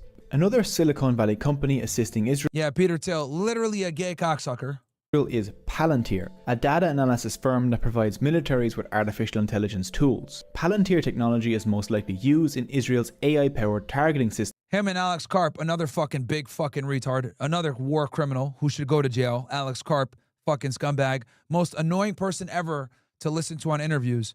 But you guys, I've shown you guys some of his interviews. He's such a fucking pompous piece of shit, bro. Alex Karp. And Peter Thiel can barely formulate a sentence without stuttering like a fucking retard. These are the guys that are responsible for dropping bombs on kids, by the way. System called Lavender. Lavender uses data collected through Israel's check. Now, I mentioned Lavender yesterday when I was debating that dumbass IDF soldier when he was trying to say it's a 1-to-1 ratio of Hamas person to civilian. It's actually much worse. It's more like 5 to 10 to 1. Not even close. Checkpoints, cameras, drones, phone hacking, and facial recognition softwares to assign a score to every Gazan based on the likelihood that they think that person is a Hamas militant. Lavender generated lists of tens of thousands of Palestinians to bomb in the first few weeks of the assault. Humans spent about 20 seconds to check each target before authorizing a bombing, even though Lavender was frequently wrong. Remember how half the bombs Israel dropped on Gaza were unguided dumb bombs? Well, one reason they did that was because they developed a software program called Where's Daddy? This program alerted the Israeli military when someone that Lavender targeted entered their home, at which point a dumb bomb This is fucking crazy, chat. Was fired at the house. And remember, guys, the dumb bomb is the bomb that they just drop. It doesn't have like anything really besides gravity guiding it, right? So they would have the address and they would use the Where's Daddy program, but guess what?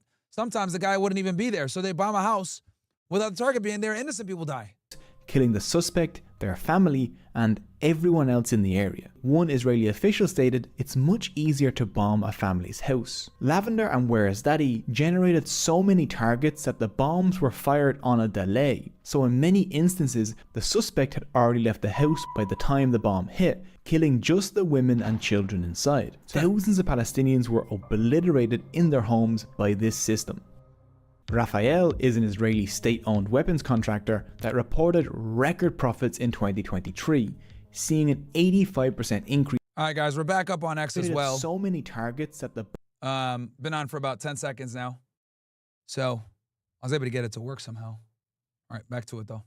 In sales. Rafael manufactures the Spike guided missiles, which killed 8 children outside a school in Rafah in 2014, and it was most likely a Spike missile fired from an Elbit drone that hunted down and killed the 7 World Central Kitchen aid workers in April of 2024. That attack killed 3 British nationals. The United Kingdom's BAE Systems manufactures missile launching kits for Israel's F-15, F-16 and F-35 jets. British firms produce about 15% of the value of each F-35 jet, which means a British arms embargo would save lives. On January 18, 2024, Israel bombed a medical compound in the Gaza Strip, housing British doctors from Medical Aid for Palestinians using F-16 jets produced with British components. The Israeli military had been informed of the exact location of the MAP compound, and it was in Israel's designated safe zone.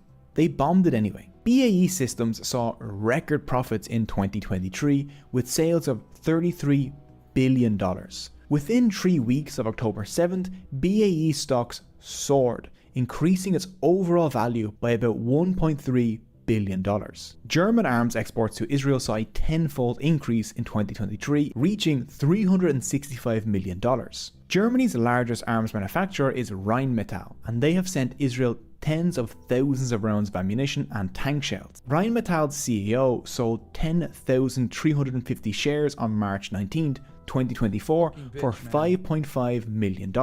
That's nearly double the $2.7 million they were worth on October 6, 2023. Israel's SAR-6 corvettes produced in Germany are used to enforce Israel's illegal 17-year-long naval blockade of the Gaza Strip. Gaza's fishermen... Now, this is another important thing that no one ever talks about, that they have a naval blockade here. When these people... So, I know a lot of you guys like tell me that you guys debate Zionists and shit like that. I don't know why you guys waste your time, but it's fine.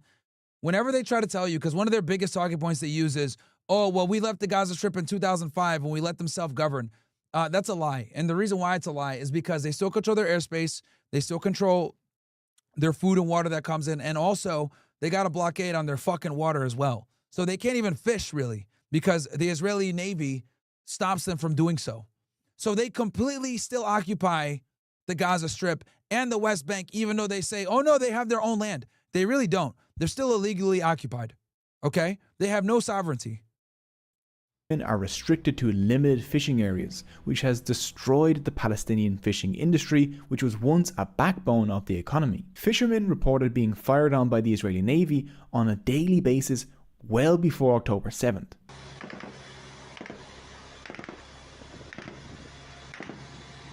As you guys can see, they're literally shooting at the fucking fishermen to warn them. Now, naval guns are pounding the Gaza. And guys, think about it. How do you think Greta Thunberg and all these other people get their flotillas grabbed? The Israeli Navy. All these people that try to come into Gaza with their flotillas, they get caught every single time because the Israeli Navy is there patrolling the Strip. The German state funds, which is even more proof that they're actually occupied, funds 1/3 of the construction of the SAR ships with public German money. Germany also produces the engines for Israel's Merkava 4 tanks, which have been documented targeting civilians like Hind Rajab, destroying farms, homes, and purposefully crushing Palestinian civilians to death. And these whores fucking dance. Dancing Israelis. Look, you know our motto, there are no uninvolved civilians. I'm telling you, bro, these dudes are fucking evil, bro. Holy shit, man. Now, you might be saying to yourself, look, weapons manufacturers, they're just little guys. They're just a business. They're just doing what their customers want. But arms dealers have spent $2.5 billion on lobbying the US government over the past 2 decades. Each year, on average, there are about 700 arms lobbyists at the US Congress. That's more than one for every member of Congress. In 2023 alone, just Lockheed Martin spent over $14 million lobbying politicians. The current American Secretary of Defense joined the board of Raytheon, the world's second largest arms company, in April of 2016. The arms companies don't just respond to demand, they directly influence America's foreign policy. This also extends to television. General Jack Keane regularly appears as a strategic analyst on Fox News, where Keane calls for more weapon sales to Israel. Whatever the Israelis want, we should be given. And I know... I wonder why he says that. They've asked for, they want more offensive missiles for their fighter aircraft. Whatever they need, we should give them that. What's not mentioned is that Keane has raked in millions serving on the board of the Fatality. directors of the weapons manufacturer General Dynamics, who supply Israel with artillery. In October, Francis Townsend made appearances on Fox News, introduced only as former counterterrorism and homeland security advisor to President George W. Bush. She claimed that Israel's assault protected Americans and praised Israel's effort to push 1.1 million people from northern to southern Gaza. Israel then bombed these people, in one instance killing 70 people in a convoy on a designated safe route. What wasn't disclosed was the millions Townsend has received since 2009. These people are fucking scumbags, bro. As a board director of the arms dealer Leonardo, whose naval guns have been firing on the strip since October. Jay Johnson appeared on CNN this morning as Obama's former home. Yo, get these fucking military bloodhawks the fuck up out of here, bro. They should not be letting these dickheads come in and comment on this shit, man. Homeland Security Secretary Jay Johnson. What wasn't disclosed was the tiny, insignificant fact that Johnson sits on the board of directors of Lockheed Martin. These are just a bro. Fucking embarrassing, man.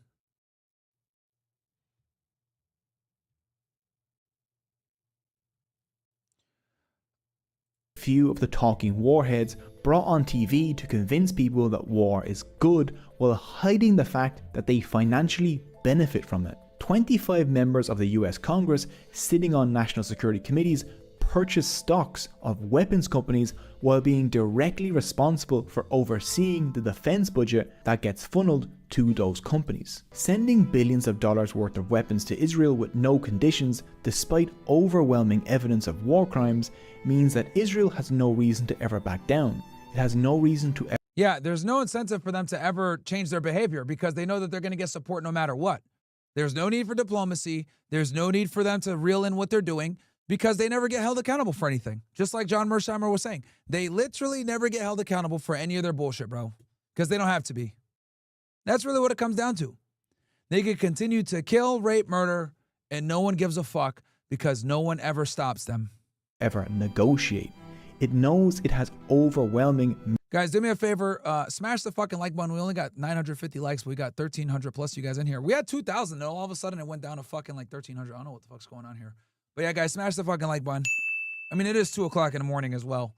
So, guys, let's get to 1,000 on YouTube. Let's get to 1,000. Support the mission. I tried to get us back up on X, but it didn't work. So, I got to figure something out here with streaming on X. I know what I'll have to do, but, oh, man, it's a pain in the ass. Anyway,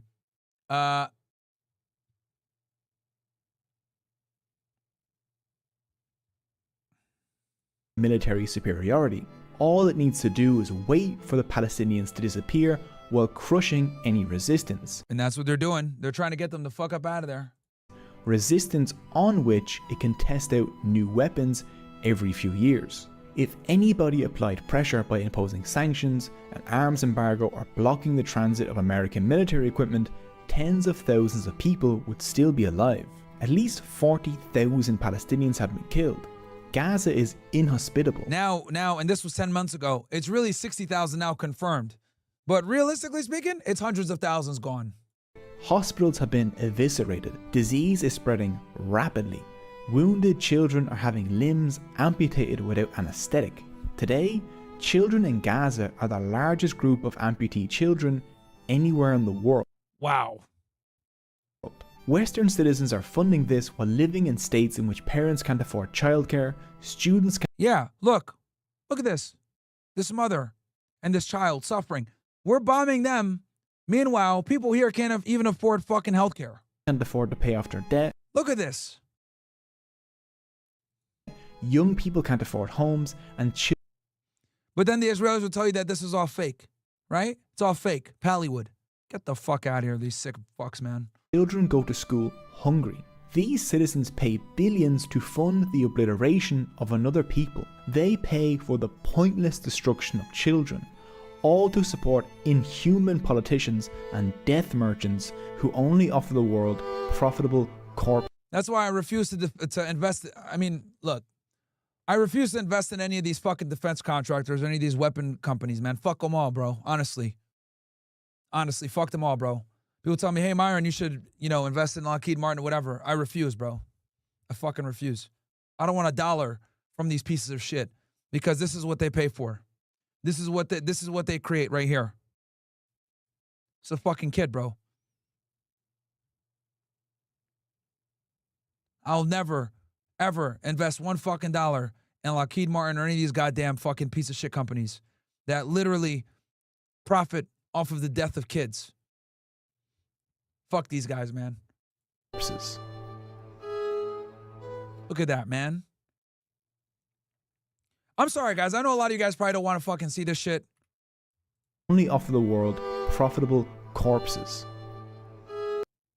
Look at that, man. But then the Israelis will tell you that that's fake. Pally would. Pally would. Yeah, I'm sorry, guys. I know a lot of you guys are probably fucking trying to go to sleep or eat or whatever.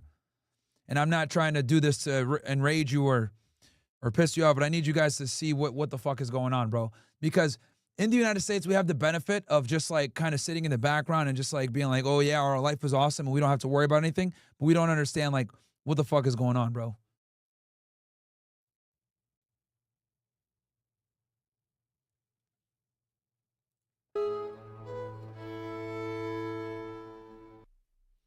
Understanding.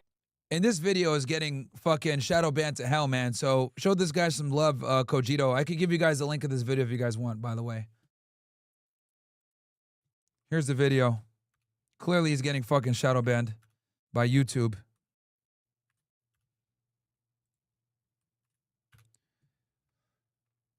So, yeah. Anyway, let's go ahead and switch to some true crime.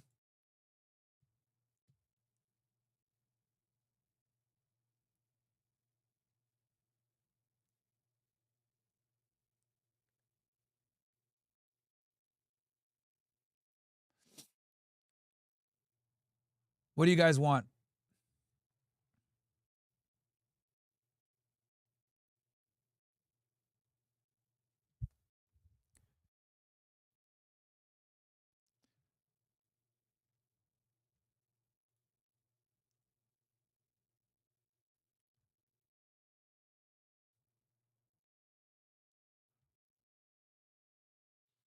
Here, let me read some chats before I switch.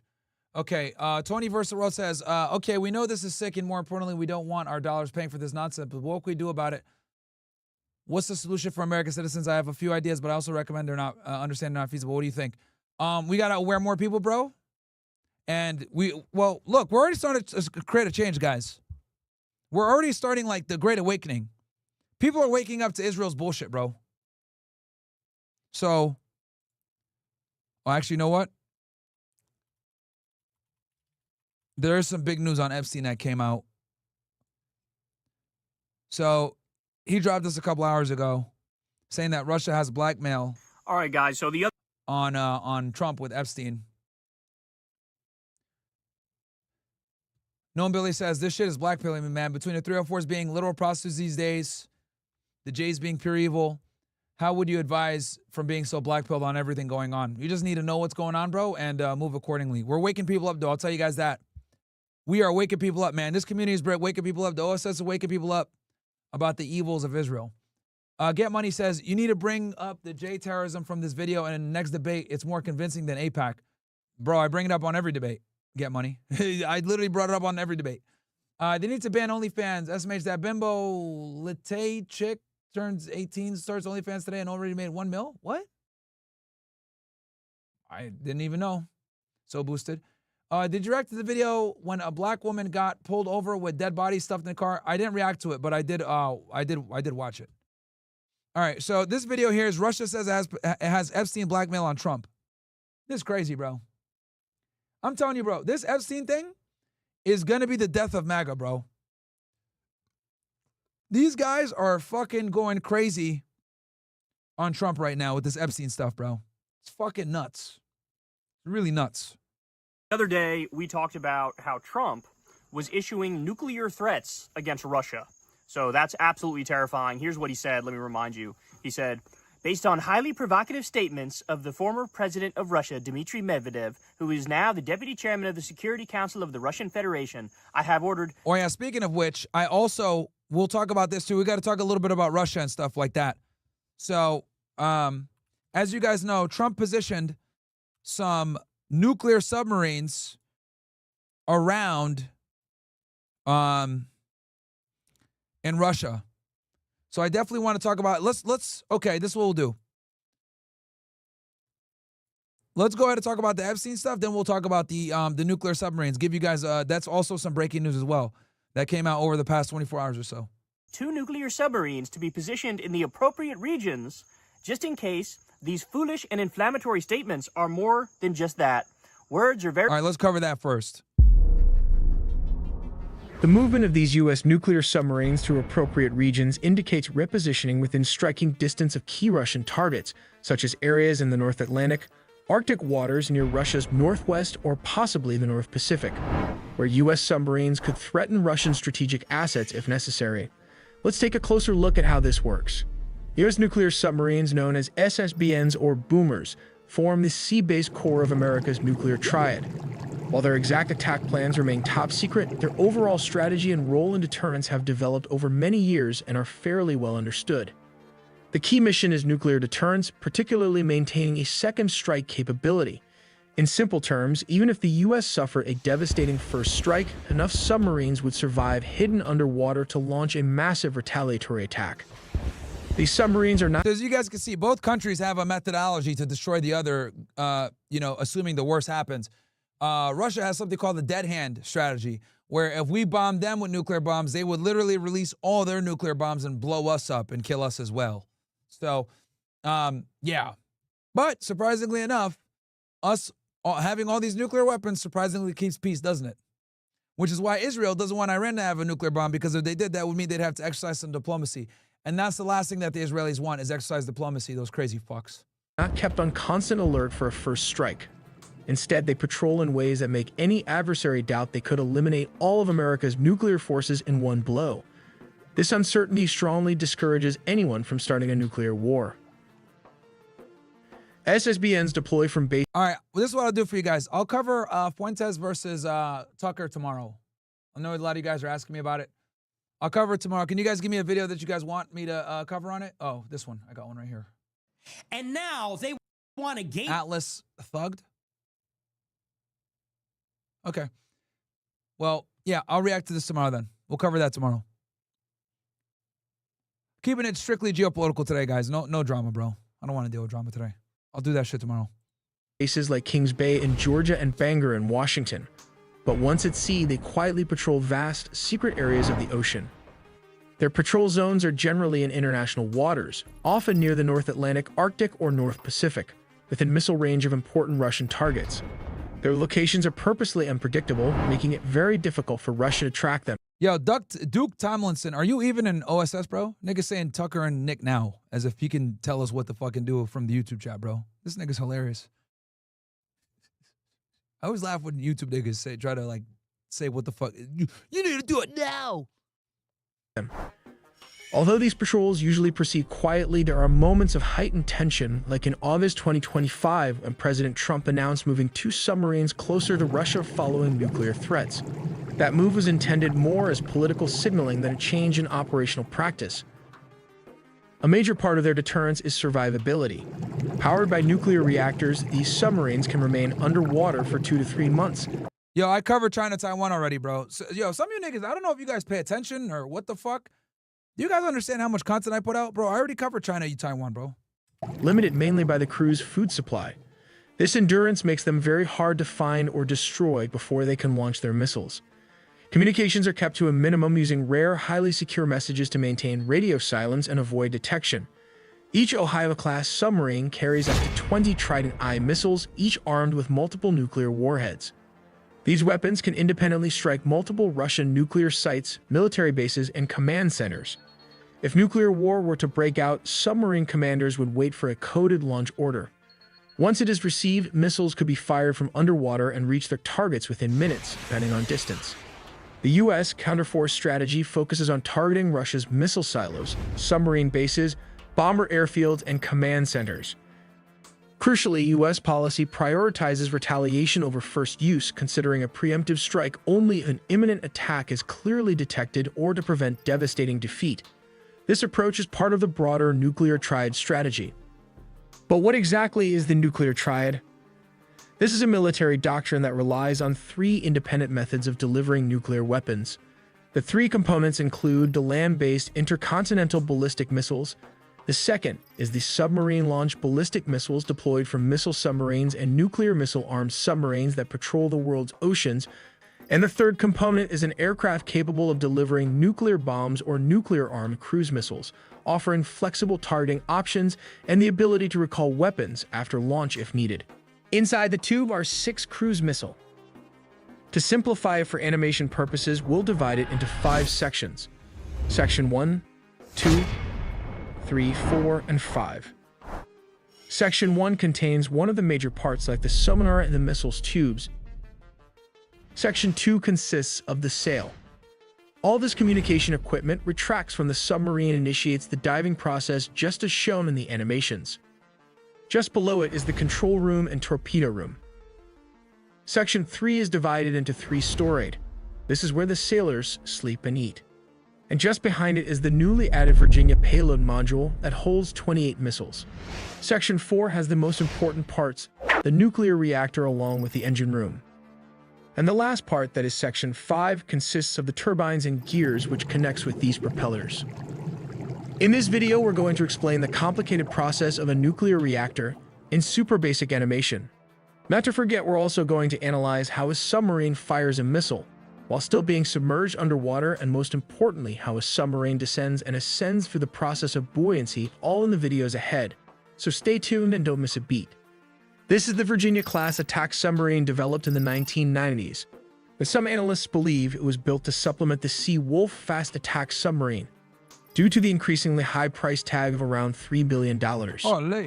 While the Virginia-class was commissioned at a cost of around $2.5 billion. But adjusted to inflation, the Sea Wolf would cost around $9 billion, while the Virginia-class might cost around $4 billion.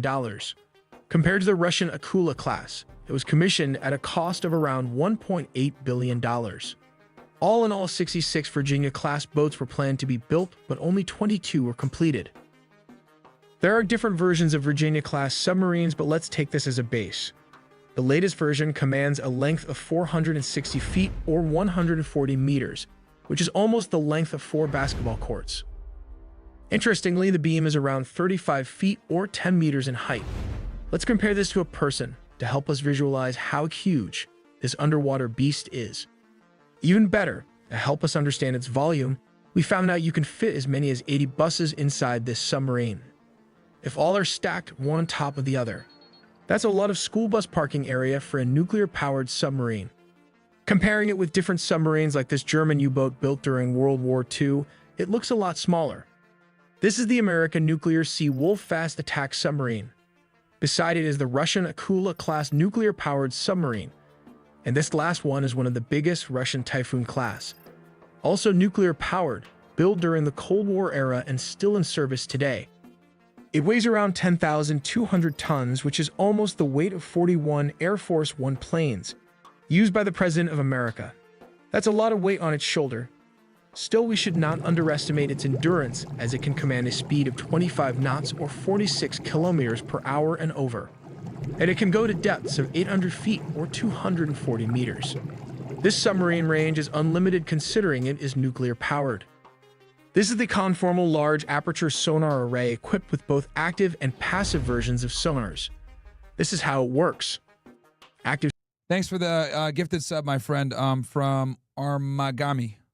Sonar emits pulses of sound waves that travel through the water and reflect off the target and return to. We got our boy Mordechai on the screen. Ah, man, yo, that shit is hilarious, man. The ship. By knowing the speed of sound and water and the time for the sound wave to travel to the target and back, the computers can then quickly calculate the distance between the submarine and the target in a short amount of time. But the Virginia class uses an advanced passive sonar that maps the ocean floors and minefields. Additionally, the sonar array are also attached on each side, along with the long boom array to provide quick target location and information. Just behind the sonar section are the Virginia payload tube outer hatch. Two of them can be found just besides each other. Shout out to Floating Door on Kick with the gifted sub. Thank you so much.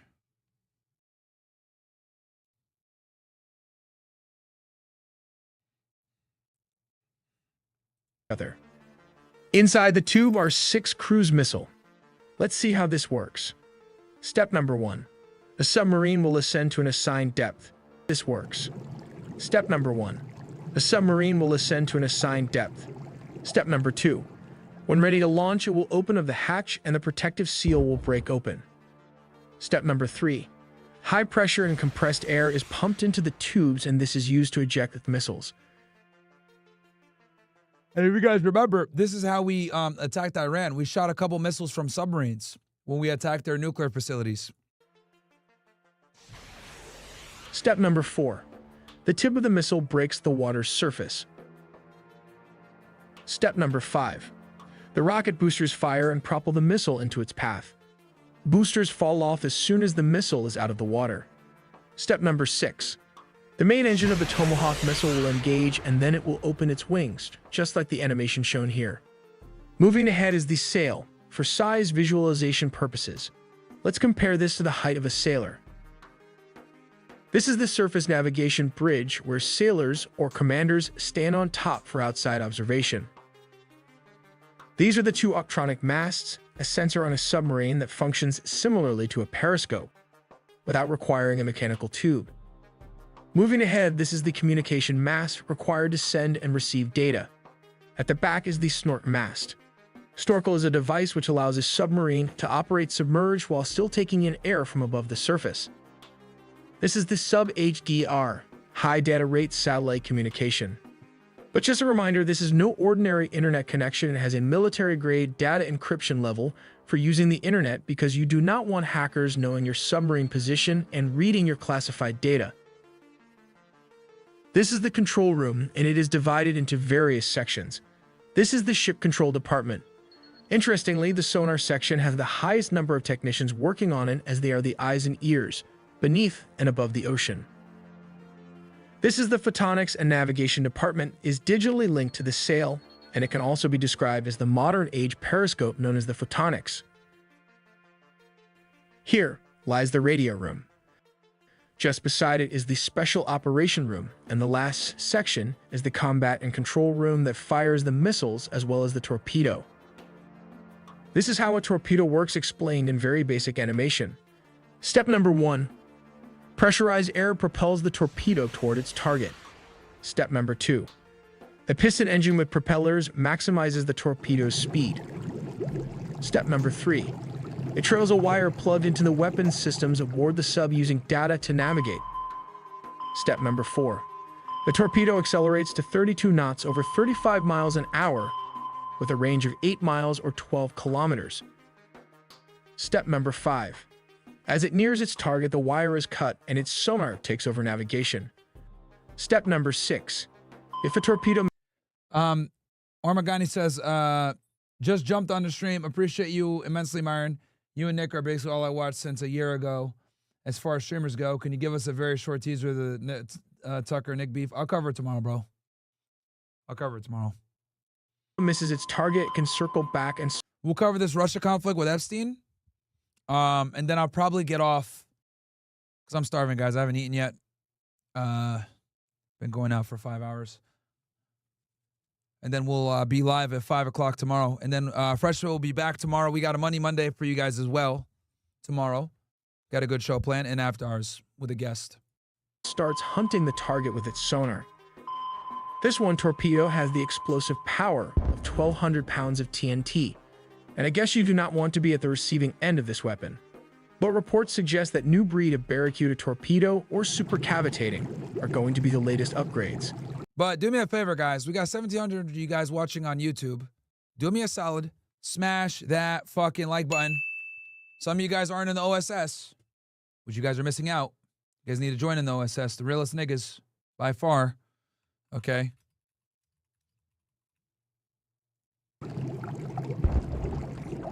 This upper section is the sleeping area of the crew. It has around 119 permanent berths. Just below it is the kitchen, or some call this the galley. It also has a wardroom. In simple words, it's a section where sailors eat lunch, dinner, or conduct mission meetings. Moving to the back is the upgraded Virginia modules, which can hold around 7 missiles. That is around 28 missiles, just with these 4 tubes. All right, I just put up a poll for you guys on YouTube. Are you in the OSS? Tubes. And now the most important part is why they call this a nuclear submarine. Nuclear physics is a complicated subject, but we will try to explain the basic process in super simplified animation as shown below.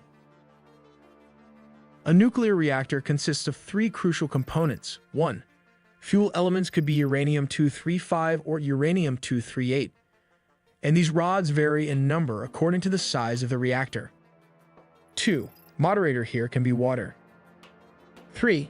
These are the control rods, and the main function is to absorb any excess or spare neutron in the moderator, that is water. Let's see how it works. Uranium oxide is compressed into fuel. Parts of uranium are packed into sealed fuel rods. The fission of the uranium begins by bombarding it with neutrons. In each fission, 2 or 3 neutrons are released. This in turn causes new fission, and thus creating a chain reaction. But in a nuclear reactor, it's important that this chain reaction is controlled after each fission. Only one released neutron should cause new fission. This is how it is controlled. By lowering the control rods, it absorbs the oversupply of neutrons, lowering all the control rods at the same time, and the result is it helps stop the chain reaction. Now that we have mastered the basic understanding of a nuclear reactor, let's look at the step-by-step process. Step number 1. The nuclear reactor heats the water to 320 degrees Celsius. God damn. Step number 2. His pressure regulator is responsible for preventing water from converting into steam. Step number 3. High pressure passes through a steam generator. This is where you want to convert water into high-pressure steam. Step number 4. The steam helps turns these huge turbines at a very high speed. Step number 5. The spinning turbines are connected to these gears. Step number 6. The gears and clutch then powers the electric motor. Step number 7. This in turn powers the propellers of this huge underwater beast, propelling at speeds of 25 knots or 46 kilometers per hour. Step number 8. The steam from the turbines is then passed through a motor condenser, which turns into water. It is then pumped back into the steam generator, and the process is repeated, giving it almost an unlimited fuel for the submarine. Now that you have understood the basic of a nuclear reactor, this is how it works in a Virginia-class nuclear submarine. The heat for this nuclear reactor is used to... All right, let's get into the Kyle Kalinske thing, now that we understand the power of these submarines. By the way, guys, vote. 47% of you guys are in the OSS, and then it says 31% of you guys can't afford $1 on YouTube, apparently. Wow. And then 22% say I don't see a need to join. Interesting. Very, very interesting. All right. Guys, quick ad. Guys, we're going to be stepping it up with the OSS, but only for the guys that are the real active supporters. So this is how it's going to go. We're going to start giving away merch bundles once a month. All kinds of merch can be given away to you guys for supporting. Also, we're going to be doing call-in parts of the show where members of the OSS Army can go in and call into the show and give their takes on certain different types of topics, whatever we're talking about on that particular day. Also, we're going to start doing shows, guys, where we're going to do parts that are only OSS members so that we can actually say what we want to say, put the memes up on screen that we want to put up, and not have to worry about censorship. Unfortunately, even on regular platforms, we can still get clipped and put out of context and still be labeled for cancellation. All the uncensored stuff that we want to do, it's going to be on the OSS members portion only. Now, I know what you guys are wondering. Oh my God, Byron, no, I can't afford it. No problem. It's going to be only $1 to get in, guys, for the first month, and it goes to regular dues price. So get in there, join us, allow us to be able to continue the fight against censorship, because even on free speech platforms, they clip our shit and try to cancel us anyway. They definitely do, motherfuckers. All right, let's get back to it. Let's get back to it. Let's get right back to it, ninjas. Very important and can often lead to... It's only $1 to join, guys. Use OSS Army 110 as the code, or use JFK 911, and you guys will be able to get in for only $1 or $50 for the year, whichever one you choose. To unintended consequences. I hope this will not be one of those instances. Thanks for your attention to this matter. I don't know why he always does that. the thanks for your attention. It's like a new thing he started doing where he always says thanks for your attention in this matter. But anyway, moving nuclear submarines into position, like issuing nuclear threats against Russia, who, by the way, is also a major nuclear power. This is like psychotic stuff. It's psychotic stuff. Even if you say, hey, you know, it's just shit talking. Yeah, so we'll cover the Cenk 1 verse 20, and we'll also cover the Tucker Carlson and Nick Fuentes thing tomorrow, chat. And it's just, you know, puffing his chest out, standing 10 toes down, and like, you know, trying to be a tough guy. It's still fucking horrifying, right? Now, by the way, this is the statement that led to Trump saying that. So Dmitry Medvedev said this: Trump's playing the ultimatum game with Russia, 50 days or 10. He should remember 2 things. 1, Russia isn't Israel or even Iran. 2, each new ultimatum is a threat and a step towards war, not between Russia and Ukraine, but with his own country. Don't go down the Sleepy Joe road. So that's like a pretty fucking mild statement, which led to nuclear threats from Trump. So that's terrifying in and of itself. But you ready for this? So I got to give you this news. So Dmitry Medvedev sees this, and he comes out and issues the following statement. He says, Trump shouldn't think that the video archive of his past immoralities is only in Mossad's hands. Bruh. Bruh. That's him saying, hey man, just so you know, we also got Epstein dirt on you, dog. We also got you in some compromising ass positions. And look, let me just say it right up front here. Do I believe him? Yes. I don't think this is just hot air. I do not think this is just hot air. Trump is a notorious playboy. It's not even fair to just call him a playboy. He's a fucking like sexual harasser, sexual assaulter, sexual abuser, whatever term you want to use. The dude has 30 different accusations. I actually think the exact number is 27 different allegations against him. And we know about all the Epstein dirt. But what a lot of people don't know is it's true that Trump in the past has traveled to Russia a bunch. It's true he's done a lot of business with high-level Russians. And so he's been in bed with them. They know each other. And you think that when he was in Russia that they didn't get some sort of dirt on him? Fucking of course they did. Of course they did. Now, do I think it's literally the Epstein blackmail? No, I don't. I don't think that the dirt that Israel got for Mossad to hold over politicians' heads here is the same dirt that Russia has. I don't think they were able to get that exact same stuff. But nonetheless, they have something. And remember, guys, we just learned, shout out to Ryan Grimm for bringing this back up, but Israel had blackmailed Bill Clinton. Remember that? They said to Bill Clinton, hey, just so you know, we wouldn't want this thing to be released, but we basically have you having phone sex with Monica Lewinsky, and we're not afraid to use it, right? And that was their way of saying, like, don't cross us. Don't cross us. And by the way, look at that. Bill Clinton was trying to negotiate a 2-state solution and get a deal in the Middle East, and it turns out it didn't come about, right? And all right, so Tommy in the YouTube chat says, what are the benefits of being an OSS sucker? Honest question. That's a good question, bro. You get to go ahead and have exclusive content like right now. So guys, I'm going to go ahead and go into the OSS only. You guys can thank your boy Tommy for asking that question on YouTube. Thank you, Tommy. I'm going to go ahead and give you a shout out for that. Thank you very much, sir. Yeah, that's how you, that's one of the benefits of being an OSS sucker, according to you. We're going to go and have some exclusive content. We're going to finish reacting to this. And then I will also cover, we'll cover some of the Nick shit too. Just for the OSS guys. We'll cover some of the Nick shit with Tucker. There we go. That's what we'll do over there on the OSS since you want to be a smartass. So, all right, cool. I'm going to go ahead and end the stream on all the platforms. I'm going to end it on Kick, Rumble, and YouTube. Come on over to OSS. We'll cover some of that shit as well. So, Tommy, congratulations. The chat can thank you.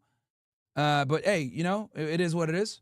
We're going to finish this thing up over here, and then we'll cover up some of the drama with what's going on with Nick and Candace as well, or Nick and Tucker. We're not going to go fully, but I'll give you guys a little bit of my intro take on it. So, yeah, Tommy, congratulations, bro.